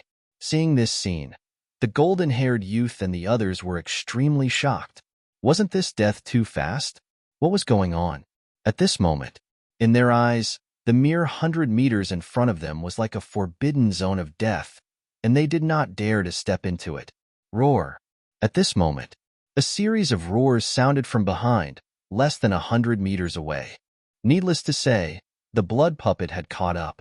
The green-haired youth shouted, "We can't care about that anymore. Let's go." Immediately, the group of people steered the boat and braced themselves as they headed towards the stone stairs. But just as they entered the range of 100 meters, all the boats stopped. Each of them had a ferocious look on their faces as they struggled frantically. In the blink of an eye, another 4 people turned their heads and exploded to death, adding Lu Yunfeng and Pei Sanshi. As well as the 5 people who died at the beginning, 11 people had already died. And these 11 people were all war masters. However, the blood puppets did not chase after them, but they did not retreat either. They blocked behind Tan Wu and the others, clearly wanting to cut off their retreat. At the same time, Qin Feiyang and the others, who were flying over, also saw the stone stairs that led to the clouds. And when the 2 words Higan entered their sight, the 8 of them were overjoyed. Dong Zhengyang said excitedly, "We're finally here. Quick, catch up now. Maybe we can still make it in time." After enduring for so long, he finally saw Higan. He had almost forgotten about everything. Qin Feiyang glanced at the stone stairs, then at the stone tablet, and then at the blood puppets in front of him. Suddenly, he noticed that there were more than a dozen boats floating towards them. However, because there were too many blood puppets blocking his line of sight, he could not see the situation of Tan Wu and the others, but his intuition told him that something was happening in front of him. At this moment, Dong Zhengyang and the others had already steered the boat forward. Qin Feiyang's expression changed, and he immediately steered the boat to chase after them, at the same time shouting, "Stop! Higan is right in front of us. Why are we stopping?" Zhao Yu said without turning his head, "Didn't you see those boats floating over?" There are more than a dozen boats. In other words, more than a dozen people have already lost their lives. It must be very dangerous ahead. Don't be rash, Qin Feiyang said angrily. Hearing this, Dong Zhengyang and the others glanced at the sea, and when they saw the dozen boats, they suddenly shuddered and hurriedly braked. Qin Feiyang caught up with them and said in a deep voice, "If you continue to be so impulsive, I won't care about your life or death. I'm sorry. We were wrong." Whether it was Dong Zhengyang and the other two, or Ling Yu and the other three, they all looked ashamed and apologized to Qin Feiyang. Suddenly, two desperate screams came from afar. The 8 of them looked up, their eyes full of surprise and doubt. Qin Feiyang's eyes were solemn, and he said, "Without a doubt, it's not that easy to reach Higan. Be careful." Dong Zhengyang and the others nodded. "Let's go." Qin Feiyang waved his hand, and the 8 of them once again steered the boat and sailed in that direction. Roar! The blood puppet that was chasing them from behind suddenly roared angrily. Immediately, the blood puppets behind Tan Wu and the others all turned their heads in an instant and looked at Qin Feiyang and the others. Damn it! Qin Feiyang and the others' faces darkened. They didn't know how many blood puppets were behind them, but there were more than 50 blood puppets in front of them. Roar! The 50 blood puppets immediately rushed toward Qin Feiyang and the others, and their roars shook the sky and the earth. "What should we do?" Dong Zhengyang looked at Qin Feiyang. Qin Feiyang looked at Lu Xingchen and said, "Shouldn't you also make a move? We can't always let Ling Yu and the other 3 do it." Everyone looked at Lu Xingchen in surprise. How would I dare to disobey Brother Qin's orders? Lu Xingchen smiled, raised his hand and pointed in the air, and a giant storm suddenly appeared out of thin air. Those wind blades emitted the power to destroy the world. At the same time, his aura was like a rainbow, as if a god had descended to the world. What a powerful aura! What a terrifying battle art! Lu Xingchen, you're actually a 3-star war grandmaster. Dong Zhengyang and Ren Wushuang were dumbstruck. Ling Yu and the other 2 were also shocked. And according to their judgment, the battle art that Lu Xingchen was using now was also a perfect battle art. Lu Xingchen smiled faintly and said, "I don't think I've ever admitted that I'm a 7-star war emperor." Woo-woo. Crash. After he finished speaking, he waved his hand, and the giant storm whistled toward the blood puppets in front. Wherever it passed, the sea rolled and waves of blood surged. Those blood puppets were like rotten wood, unable to withstand a single blow, and a large number of them were instantly obliterated. In just 2 blinks of an eye, the giant storm forcibly tore a hole in it. Ling Yu and the other 3 looked at each other. They never thought that there would be such a terrifying expert hidden in the spiritual state. "Now is not the time to be distracted. Let's go," Qin Feiyang shouted. The 8 of them steered the small boat and followed behind the giant storm, advancing rapidly. In less than 10 breaths, the 8 of them rushed out of the encirclement. But when they saw the current situation of Tan Wu and the others, their faces were full of shock and bewilderment. What were these people doing? Chapter 653. Qin Feiyang waved his hand and said, "Something's wrong. Stop." The 8 boats immediately stopped in unison. At this moment, they were only 50 to 60 meters away from the 100-meter range. The other shore is right in front of us. Any normal person wouldn't stop here. Unless there are other factors. But we can't see their expressions. It's hard to tell. Lu Xingchen frowned. "I can't take it. I'd rather die." Suddenly, a person from Kuanzhou howled and turned around. Naturally, the outcome was that he exploded and died. The moment this person turned around, Qin Feiyang and the others captured his expression. His twisted face was filled with pain. His blood-red eyes were filled with despair. Ren Wushuang said, "Could it be an illusion?" "It shouldn't be. Illusions would appear at any time on our way here. They must be the same." But they were able to come here alive, which means that their willpower is not weak. How could they be confused by illusions at this last step? Zhao Yu said, "Roar." The blood puppets behind them approached step by step. Qin Feiyang said, "We can't delay any longer. No matter what, we can only move forward." But before he finished speaking, an angry roar suddenly exploded. What can mere illusions do to me? The one who shouted was Tanwu. At the same time, the boat under his feet finally moved and sailed toward the other shore. It's really an illusion. Zhao Yu's gaze trembled. Dong Zhengyang said in a deep voice, and this illusion is very unusual. Otherwise, so many people wouldn't have died here. Those illusions before were just appetizers. This is where the real test is. Are you all ready? Qin Feiyang glanced at the 7 of them. The 7 of them nodded heavily. It wasn't easy to get here. They definitely couldn't fall here. Let's go. Qin Feiyang waved his hand. The 8 of them drove the boat and rushed into the 100-meter range. Immediately, like Tan Wu and the others, the boat stopped in unison. All kinds of tempting voices turned into a terrifying sound wave and poured into their minds. His face and eyes were filled with pain and struggle.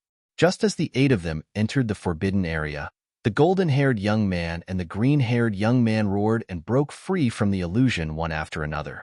However, when they saw that Tan Wu actually woke up before them, a trace of viciousness immediately crept up between their brows. Tan Wu, the first person to reach the other side must be us. Stop right there. The golden-haired young man shouted, his eyes filled with killing intent. Tan Wu ignored them and stared at Higan with a burning gaze. I told you to stop. Didn't you hear me? The murderous aura between the golden-haired young man's eyebrows became even thicker. Humph. Tan Wu gave a cold snort and turned a deaf ear. Break. At this moment, Imo Wu Shun's roar sounded out, and he also woke up and immediately steered the small boat towards the opposite shore. Back to Qin Feiyang. At this moment, his hands were tightly clenched and his face was distorted. Sweat was dripping down his forehead like rain. This was because the voices of countless people were echoing in his head. There was his mother's voice. It was Uncle Yuan's voice. There was Ling Yunfei's voice. It was Luo Qingzhu's voice. It was Jiang Jingyi's voice. And the voices of Ma Hongmei, Zuan, Old Monster Lu, and Dong Zheng. In short, whether it was his relatives, friends, or enemies who had died in his hands, they were all talking behind his back at this moment. Some people said that they missed him. Some people said that they wanted to kill him. There were also people who said that they wanted to take his life. Moreover, some voices sounded in his ears. He could even clearly feel the hot air coming out of the mouths of those people who were talking. It was as if there was really someone behind him. Qin Feiyang also finally understood now why Tan Wu and the rest would stop here. Because the illusion here was too real. It was no exaggeration to say that the illusions he had experienced on the way were not even 1/10,000th of the illusions here. Your Highness, is the outside world fun? Do you want to return to the imperial capital? Unfortunately, you are no longer the 14th prince. You are now just a dog that no one wants. You will never be able to return to the imperial capital. Haha. Suddenly, the voices in his ears changed and turned into mocking laughter. Wild laughter. The appearance of these voices caused Qin Feiyang's murderous aura to soar. Because the owners of these voices were the people who had hurt him in the imperial capital. He was going crazy with hatred. His nails had already sunk into his skin, and blood was flowing. But he gritted his teeth and endured it. The last bit of reason he had told him that he absolutely could not turn back. Suddenly, a monstrous murderous aura rushed out of his body. His black hair fluttered as he roared towards the sky. I swear, I will kill all of you with my own hands and make you regret it. With this roar, all the voices in his ears suddenly disappeared. Who? At this moment, Qin Feiyang's body went soft as he half knelt in the boat. Sweat dripped like raindrops and he panted like an ox. It was really dangerous just now, and he almost lost his mind. However, it was also thanks to the voices of those people just now, because it was these voices that had completely stimulated the hatred in his heart and his unyielding will, which allowed him to get rid of the illusion. And this is Qin Feiyang's voice? At the same time, hearing Qin Feiyang's roar, Tan Wu and Imo Wushan's eyes trembled, as they were all confused by the illusion and could not turn back. Only now did they know that Qin Feiyang had also rushed over, and from the sound, Qin Feiyang seemed to have gotten rid of the illusion. Immediately, Tan Wu's eyes became playful. Once this fiend arrived, there would definitely be a good show to watch. But Imo Wushin's eyes were filled with killing intent. He absolutely could not let this person reach the other shore. He looked at the blonde youth in front of him and transmitted his voice. The two of you. That roar just now was Qin Feiyang. You have to keep your word. Don't worry, with us here, he can forget about reaching the other shore. And Tanwu, he will definitely die today. A cruel smile crept onto their faces. After a short period of calm, Qin Feiyang finally recovered. He got up and looked at Imo Wushin and the rest, frowning slightly. Then, he looked at Tanwu, who was about to reach the shore, and a smile crept into his eyes. To be honest, Tanwu was the first to reach the other shore, which was somewhat beyond his expectations. But it could also be seen that this person's willpower was very terrifying. So the more he looked at this person, the more satisfied he was. He must take him under his command. At this moment, the boat under Tanwu's feet finally reached the shore. Seeing this, the blonde youth was immediately anxious and said angrily, Tanwu, do you really not want to live anymore? Whether I want to live or not, it's not up to you. Tanwu mocked without turning his head, and then walked to the bow of the boat without hesitation. The other shore, I'm here. He looked up at the long stone stairs and muttered to himself. He decisively lifted his foot and stepped onto the first step of the stone stairs. Damn it! The blonde youth's face was as dark as water. Want to kill me? Follow me, Tanwu said without even turning his head. Then, he dashed up the stone stairs. Qin Feiyang glanced at the blonde youth with a hint of ridicule in his eyes. Actually, it was not very important whether he was the first to reach the other shore or not. Anyway, as long as he could enter the imperial capital, it was fine. And the reason why these two people were so eager to be first was purely because of vanity. Because, if they could be the first to reach the other shore, then they would have the capital to show off in the future. But what was certain was that Tanwu had completely angered these two people. A bloody battle was inevitable later. Qin Feiyang retracted his gaze and looked at Ren Wushuang and the rest. The few of them were not awake yet. How could he help them? He lowered his head and pondered. At this time, the blonde youth, the green-haired youth, and Imo Wushin also stepped onto the stone stairs one after another. Their boat also immediately turned around and returned the way they came. But after the three of them stepped onto the stone stairs, they did not chase after Tanwu immediately. The blonde youth frowned and said, Do you guys think we can turn back now? I don't know. The green-haired youth shook his head. The blonde youth pondered for a moment and said, Imo Wushin, turn back and try. Me? Imo Wushin's face immediately turned green. What? Do you want to die? Do you believe that I'll kick you down now? The blonde youth's eyes flashed. Imo Wushin, you have to be sure that you can turn back first before we can help you deal with Qin Feiyang. If we can't turn back, how can we deal with him? So, don't hesitate, lest you really get kicked into the sea of bitterness. At that time, there will be no hope, the green-haired youth said with a smile. Imo Wushin was furious. If he had known earlier, he would not have colluded with these two people. But it was too late to regret now. I'll count to 3. If you don't turn back, then don't be ruthless. The blonde youth sneered. 3, 2, 1. The golden-haired youth was counting slowly, but in Imo Wushin's ears, it was like a talisman that hastened his death. Just as he counted to 1, Imo Wushin gritted his teeth, closed his eyes, and suddenly turned around, his face filled with nervousness and panic. 1 breath, 2 breaths, 3 breaths. Until 10 breaths passed, Imo Wushin did not show any signs of exploding. He slowly opened his eyes. Seeing that he was unharmed, he was immediately overjoyed and said, I can turn back.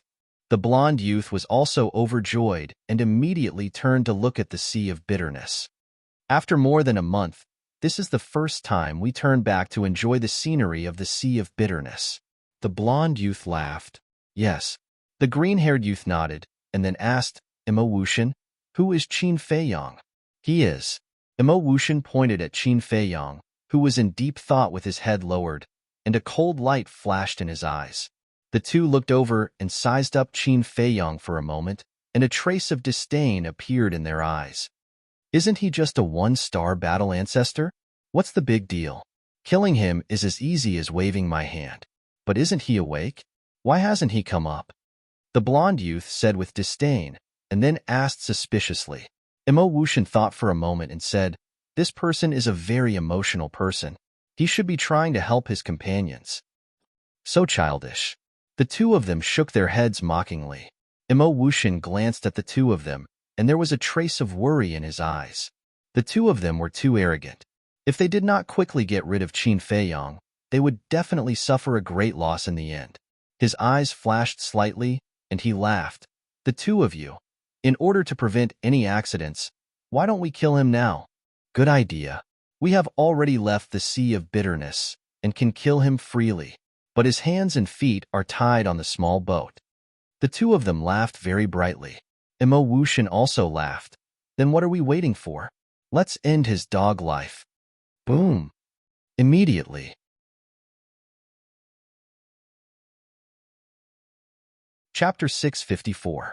Qin Feiyang suddenly raised his head and looked at Imo Wushan and the other two. Imo Wushan laughed. "Qin Feiyang, as long as you kneel down and beg me, I will let you go and let you reach the other side." Qin Feiyang laughed and said, "You think you are qualified to make me kneel?" He could not do such a thing that hurt his self-esteem. Moreover, even if he really knelt down, Imo Wushan would not let him go. Stubborn.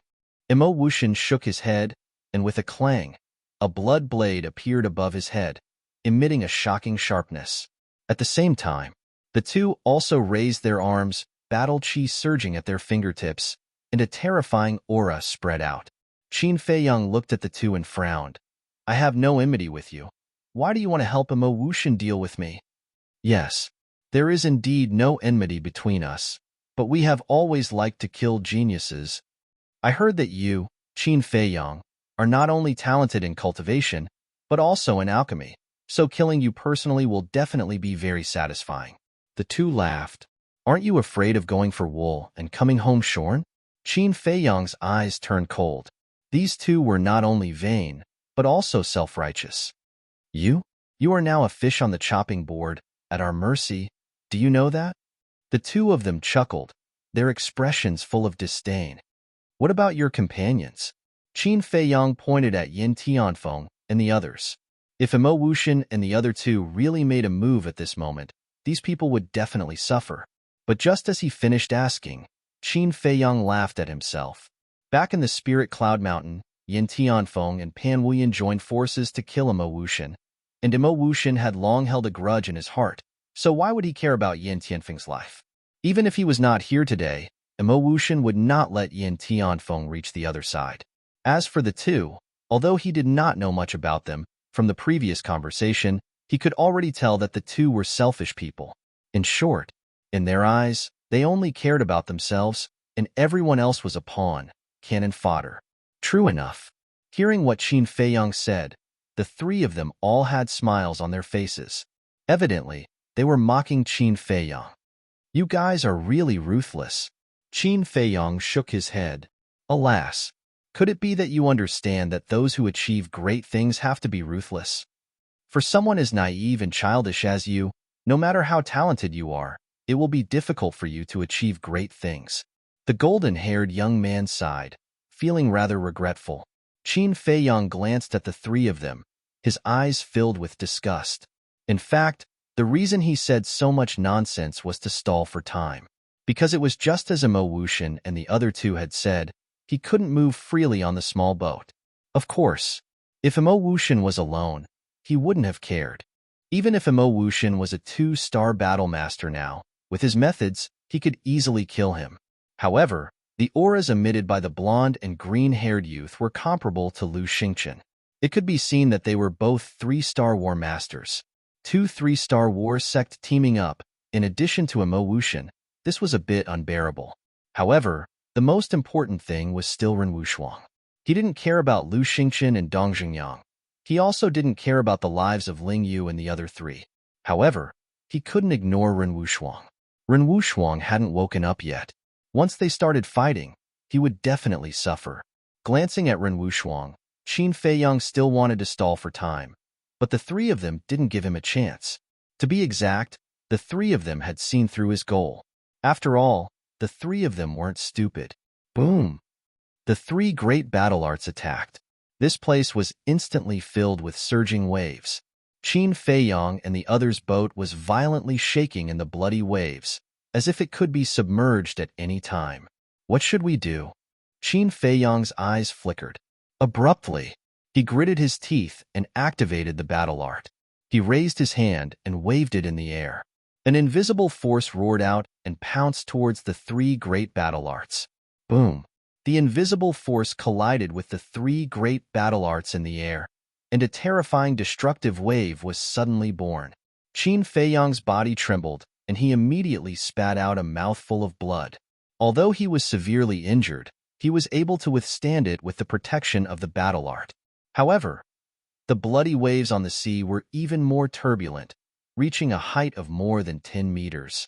This was the problem that Qin Feiyong was worried about. Once they fought with all their strength, even if they weren't killed by Mo Wuxian and the other two, they would be swallowed by the bloody waves and fall into a sea of suffering.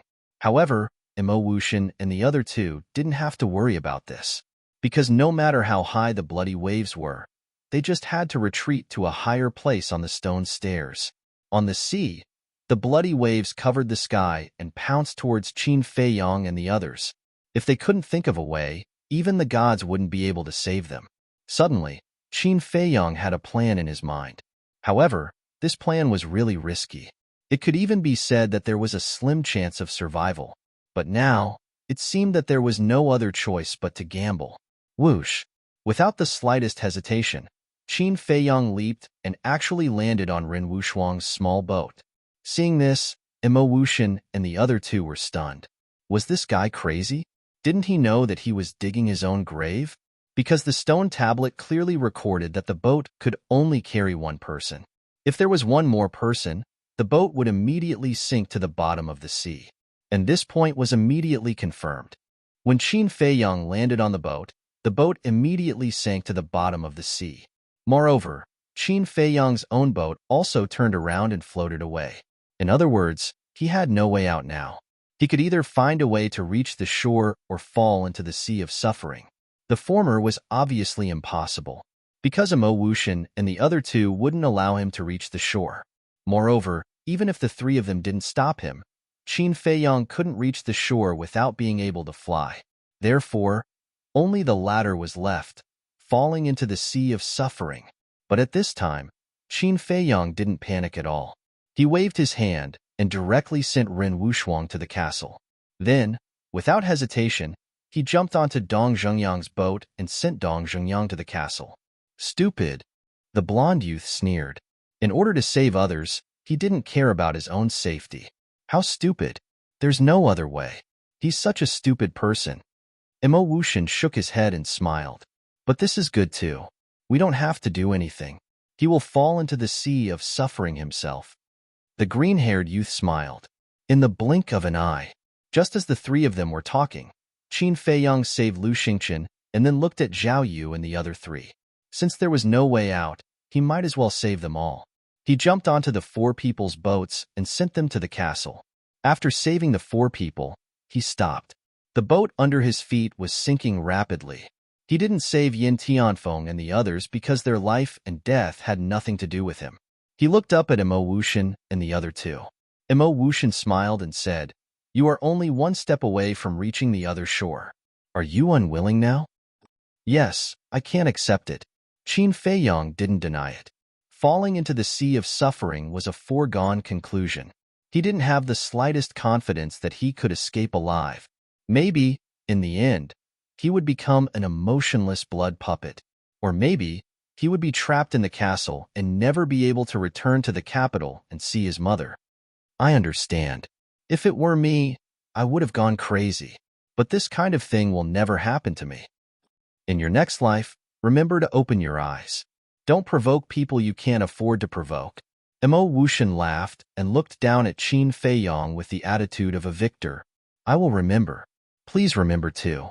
Qin Feiyong's eyes narrowed slightly. A cold glint burst forth from his eyes. Then, he went to the ancient castle. Splash! The boat also sank to the bottom of the sea. and Yen Tianfeng and the others from Kuanzhou and Changzhou were all swallowed by the blood waves. When the sea returned to calm, the blond youth retracted his gaze and turned to Imo Wushan and said, "Are you happy now?" "Yes. Thank you. But, forgive me for being blunt, but by helping me, you are actually helping yourselves. Because with Qin Feiyang's talent, if he enters the capital, he will definitely pose a great threat to you." Imo Wushan laughed. "Do I need you to say that? If not for this, would we attack him? Do you really think we are giving you face?" Naive. The two looked at Imo Wushan mockingly, and then looked up at Tan Wu on the stone stairs. Their eyes flashed coldly. "It's time to deal with that trash." The two stepped forward and chased after Tan Wu. Who was the naive one? Let's wait and see. Imo Wushan laughed coldly and quickly followed.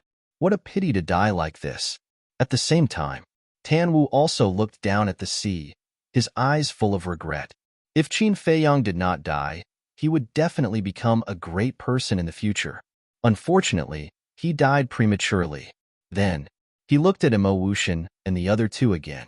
Murderous intent flashed in his eyes, and then he continued to climb to the top of the stone stairs. At the same time, the ancient castle turned into a speck of dust and kept sinking to the bottom of the sea of bitterness. And the ancient castle fell into a dead silence at this moment. Whether it was Fatso and the rest or Qin Feiyang, they all had their heads lowered and their expressions were extremely ugly. Where is this? Suddenly, a confused murmur sounded, breaking the silence here. Qin Feiyang looked up and saw Ling Yu looking at the ancient castle suspiciously, and Lu Xingqian, Dong Jingyang, Ren Wushuang and the other three also woke up one after another. Lu Xingqian looked around and frowned. "Brother Qin, what's going on?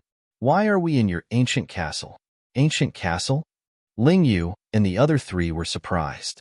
Qin Feiyang said, "Unfortunately, we are now in the sea of bitterness." "What?" The few of them suddenly changed color. Qin Feiyang gave a simple and clear account of what had happened earlier. Ling Yu immediately clenched his hands and gritted his teeth.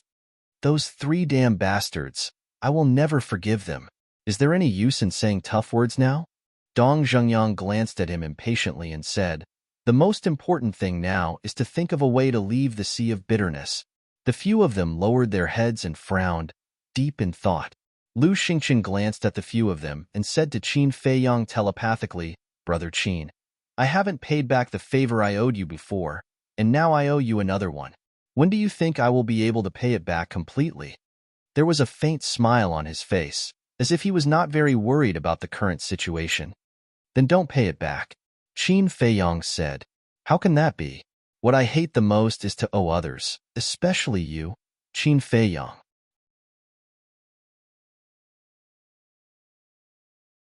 Chapter 655. Qin Feiyang looked at Lu Xingqian and frowned slightly. What was this person trying to say? Suddenly, he noticed the smile on Lu Xingqian's face and said, "Do you have a way to leave Bittersea?" Lu Xingqian pondered for a moment and nodded. "There is indeed a way." Qin Feiyang's eyes lit up. Lu Xingqian said, "But I have a condition." "A condition?" Qin Feiyang raised his eyebrows. "If I didn't save you, you would have become a blood puppet. Don't you think it's a bit excessive to talk about conditions with me now? That's a different matter. I will slowly repay you for saving my life in the future." Lu Xingqian said. Qin Feiyang said angrily, "You're hitting me when I'm down." "No." Lu Xingqian shook his head and smiled. "I'm negotiating with you. There's no threat. Even if you don't agree in the end, I will still take you out of Bittersea. But I have no obligation to help Wolf King and Fatso." Hearing this, Qin Feiyang was furious to the extreme. This was not a threat? Even an idiot would be able to tell. Qin Feiyang suppressed his anger and said in a deep voice, "Tell me, what condition?" Lu Xingqian said, "After entering the imperial capital, I need you to do something for me. As for what it is, I will tell you when the time comes." Qin Feiyang frowned. How could he agree so easily if it was so vague? Lu Xingqian looked at Qin Feiyang's expression and knew what Qin Feiyang was worried about. He said, "Don't worry, I won't let you do anything outrageous." Qin Feiyang gritted his teeth and nodded. "Okay, as long as it's not outrageous, I can agree." Lu Xingqian laughed. Brother Qin is indeed a straightforward person. Boss, you and Lu Xingqian are exchanging flirtatious glances. Are you secretly plotting some shady business? Fatso had been paying attention to them for a long time. Too much nonsense. Qin Feiyong rolled his eyes at him.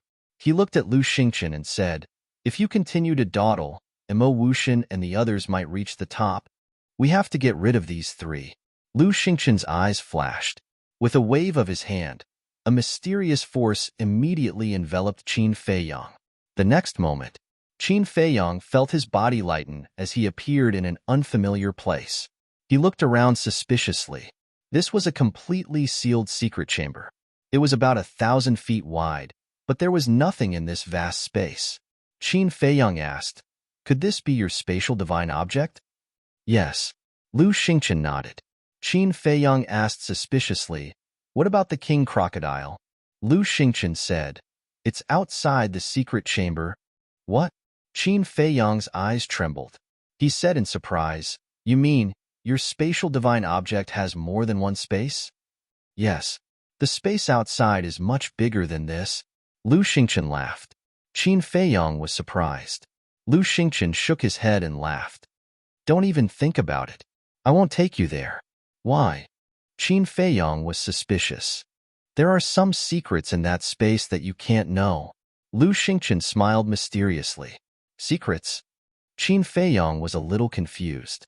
What secrets could he not know? Don't think about it. You'll never know until you see it with your own eyes. Lu Xingqian laughed and waved his hand. The void in front of him suddenly shook. Immediately after, under Qin Feiyong's surprised gaze, an image appeared in the void. In the image, there was a sea of blood with undercurrents. My spatial divine object can not only see the outside situation, but also control it to go to heaven and earth. Lu Xingqian explained. Go to heaven and earth? Qin Feiyong suddenly felt incredulous. In fact, as far as I know, every spatial divine object can do these two things. But the strange thing is, why can't your spatial divine object? Lu Xingqian looked at him in confusion. I don't know either. Qin Feiyong's eyes were full of confusion. Could it be that the ancient castle was of a lower grade than Lu Xingqian's spatial divine object?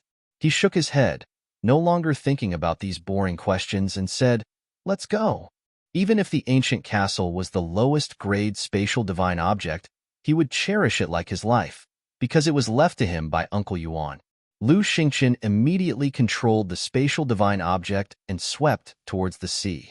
Although Qin Feiyong could not sense anything in the secret room, from the image in the void, he could see that the spatial divine object was indeed moving. About 30 breaths of time, the surface of the Sea of Bitterness appeared in the image in front of them. In other words, the spatial divine object had now left the deep sea and was floating on the surface of the sea. Lu Xingqian waved his hand, and 3 more images appeared around them. As a result, they were able to see everything that was happening around them. The stone staircase was in one of the images. Lu Xingqian immediately controlled the spatial divine object and rushed towards the stone staircase. After approaching the stone staircase, he grabbed Qin Feiyong and instantly left the spatial divine object and landed on the first step of the stone staircase. Lu Xingqian smiled and said, very easy, right? Indeed. Qin Feiyong nodded and looked up at the top of the stone staircase. Mo Wuxian and the other two had already climbed 1/3 of the way up. As for Tan Wu, he had already climbed 2/3 of the way up. Lu Xingqian pointed to the sea in front of them and said with a smile, look, Wan Xiu and the others are also here. Qin Feiyong looked over and indeed saw 4 small boats on the sea 3 to 400 meters away. No, weren't there 5 of them? Why were there only 4 small boats? Qin Feiyong looked carefully and found that Fenghua was missing from the 5. It seemed that this person had also died on the way. For a moment, Qin Feiyong could not help but feel sad. How many young talents had died in this place? Was it worth it just to enter the imperial capital? Lu Xingqian patted his shoulder and said with a smile, everyone has their own fate. Don't add to your sorrow. Quickly take back your ancient castle and chase after Mo Wuxian and the others. Take back the ancient castle? Qin Feiyong was taken aback and asked suspiciously, what do you mean? Lu Xingqian said, your ancient castle is still at the bottom of the sea. What? Qin Feiyong was surprised. If you had directly entered my spatial divine object, then the ancient castle would definitely not have been separated from you. But just now, you entered my spatial divine object from inside the ancient castle. The ancient castle that is exposed outside is naturally still at the bottom of the sea. Lu Xingchen laughed. Qin Feiyong was suddenly enlightened. He carefully sensed that the ancient castle really wasn't in his body. Then, his mind moved slightly. Not long after, a circle of imperceptible ripples appeared on the calm surface of the sea. Qin Feiyong thought again, and a palm-sized ancient castle suddenly appeared in the void in front of him, emitting a mysterious aura. When Lu Xingchen saw the true appearance of the ancient castle, his pupils shrank slightly, and he said with a sound transmission, "Brother Qin, your ancient castle is not an ordinary object." "How do you know?" Qin Feiyong was puzzled. "I don't know either. Maybe it's a kind of intuition, or maybe it's because of the aura it emits," Lu Xingchen said. Qin Feiyong looked at the ancient castle, and also felt that the ancient castle was covered with a mysterious veil, making it difficult for people to see through it. "Maybe it really is not an ordinary object," Qin Feiyong muttered, and kept the ancient castle into his glabella. Then, the two of them chased after Emo Wuxian and the other two, their eyes becoming incomparably sharp. But suddenly, Lu Xingchen stopped and said with a sound transmission, "Do you want to learn from Emo Wuxian and let Wan Qiu and the others be buried in the sea of bitterness?" "Is that necessary?" Qin Feiyong asked. Lu Xingchen was stunned and shook his head with a smile. "Indeed, there is no need. With their current overall strength, to deal with Wan Qiu and the others, there was no need to use such despicable means." "Emo Wuxian, aren't you going to wait for us?" The two of them continued to rush up, and at the same time, Lu Xingchen shouted loudly, "En?" Emo Wuxian was stunned. This voice seemed a little familiar. He stopped, looked down, and his face suddenly changed and exclaimed, "How is this possible? What's the fuss about?" The golden-haired youth frowned, and also looked down at Qin Feiyong and the other two, their faces full of disbelief. They didn't die? Did they see a ghost? The two of them rubbed their eyes hard and looked at Qin Feiyong and the other two again. They really didn't die. In their hearts, stormy waves were immediately set off. They fell into the sea of bitterness and didn't die. How did they do it? At the same time, Tan Wu, who was at the top, also stopped moving forward and looked at Qin Feiyong and the other two in surprise. Suddenly, the golden-haired youth asked, "Emo Wuxian, do they have any special treasures on them?" "Special treasures?" Emo Wuxian frowned and said, "I only know that Qin Feiyong has a space divine item that can hide in, and a dagger that can cut iron like mud. As for the other person, I don't know much. I think they were able to escape from the sea of bitterness because of Qin Feiyong's space divine item, or that dagger." The golden-haired youth's eyes were bright and full of greed. Emo Wuxian said in surprise, "What do you mean?" "Kill and steal." The golden-haired youth said word by word, with a piercing murderous intent. "No. Didn't you see the person beside Qin Feiyong? His aura is as strong as yours. I'm afraid if they fight, it will be a lose-lose situation. And Qin Feiyong's methods are also quite impressive. He's not easy to deal with." Emo Wuxian shook his head, his eyes full of worry. Previously, when they made a move against Qin Feiyong, it was because they had the advantage of time, place, and people. But now that Qin Feiyong had already come ashore, their advantage had disappeared. It would not be easy to deal with Qin Feiyong again. Lose-lose? Are you joking? So what if that person is a 3-star war sect? We have 2 3-star war sects here. Could it be that we can't beat him alone? As for Qin Feiyong, a mere 1-star war sect is nothing to worry about. If you're afraid, then scram. In any case, after we kill them, you won't be able to get anything." The golden-haired youth said with contempt, "Arrogant idiot, sooner or later you'll lose your life." Emo Wuxian secretly sneered and nodded. "All right, then I wish you good luck." With that, he turned around and ran up the stairs without looking back. The green-haired youth looked at Emo Wuxian and said disdainfully, "What a cowardly and incompetent trash." The golden-haired youth shook his head. This kind of person, even if he enters the imperial capital, he won't be able to do anything. Following that, the two of them stood on the steps with their arms crossed, looking down at Qin Feiyang and Lu Xingchen. That arrogant attitude, that contemptuous gaze, it was as if they were waiting for their prey. But who was the prey? You're tuning in to the Warrior Lore YouTube channel.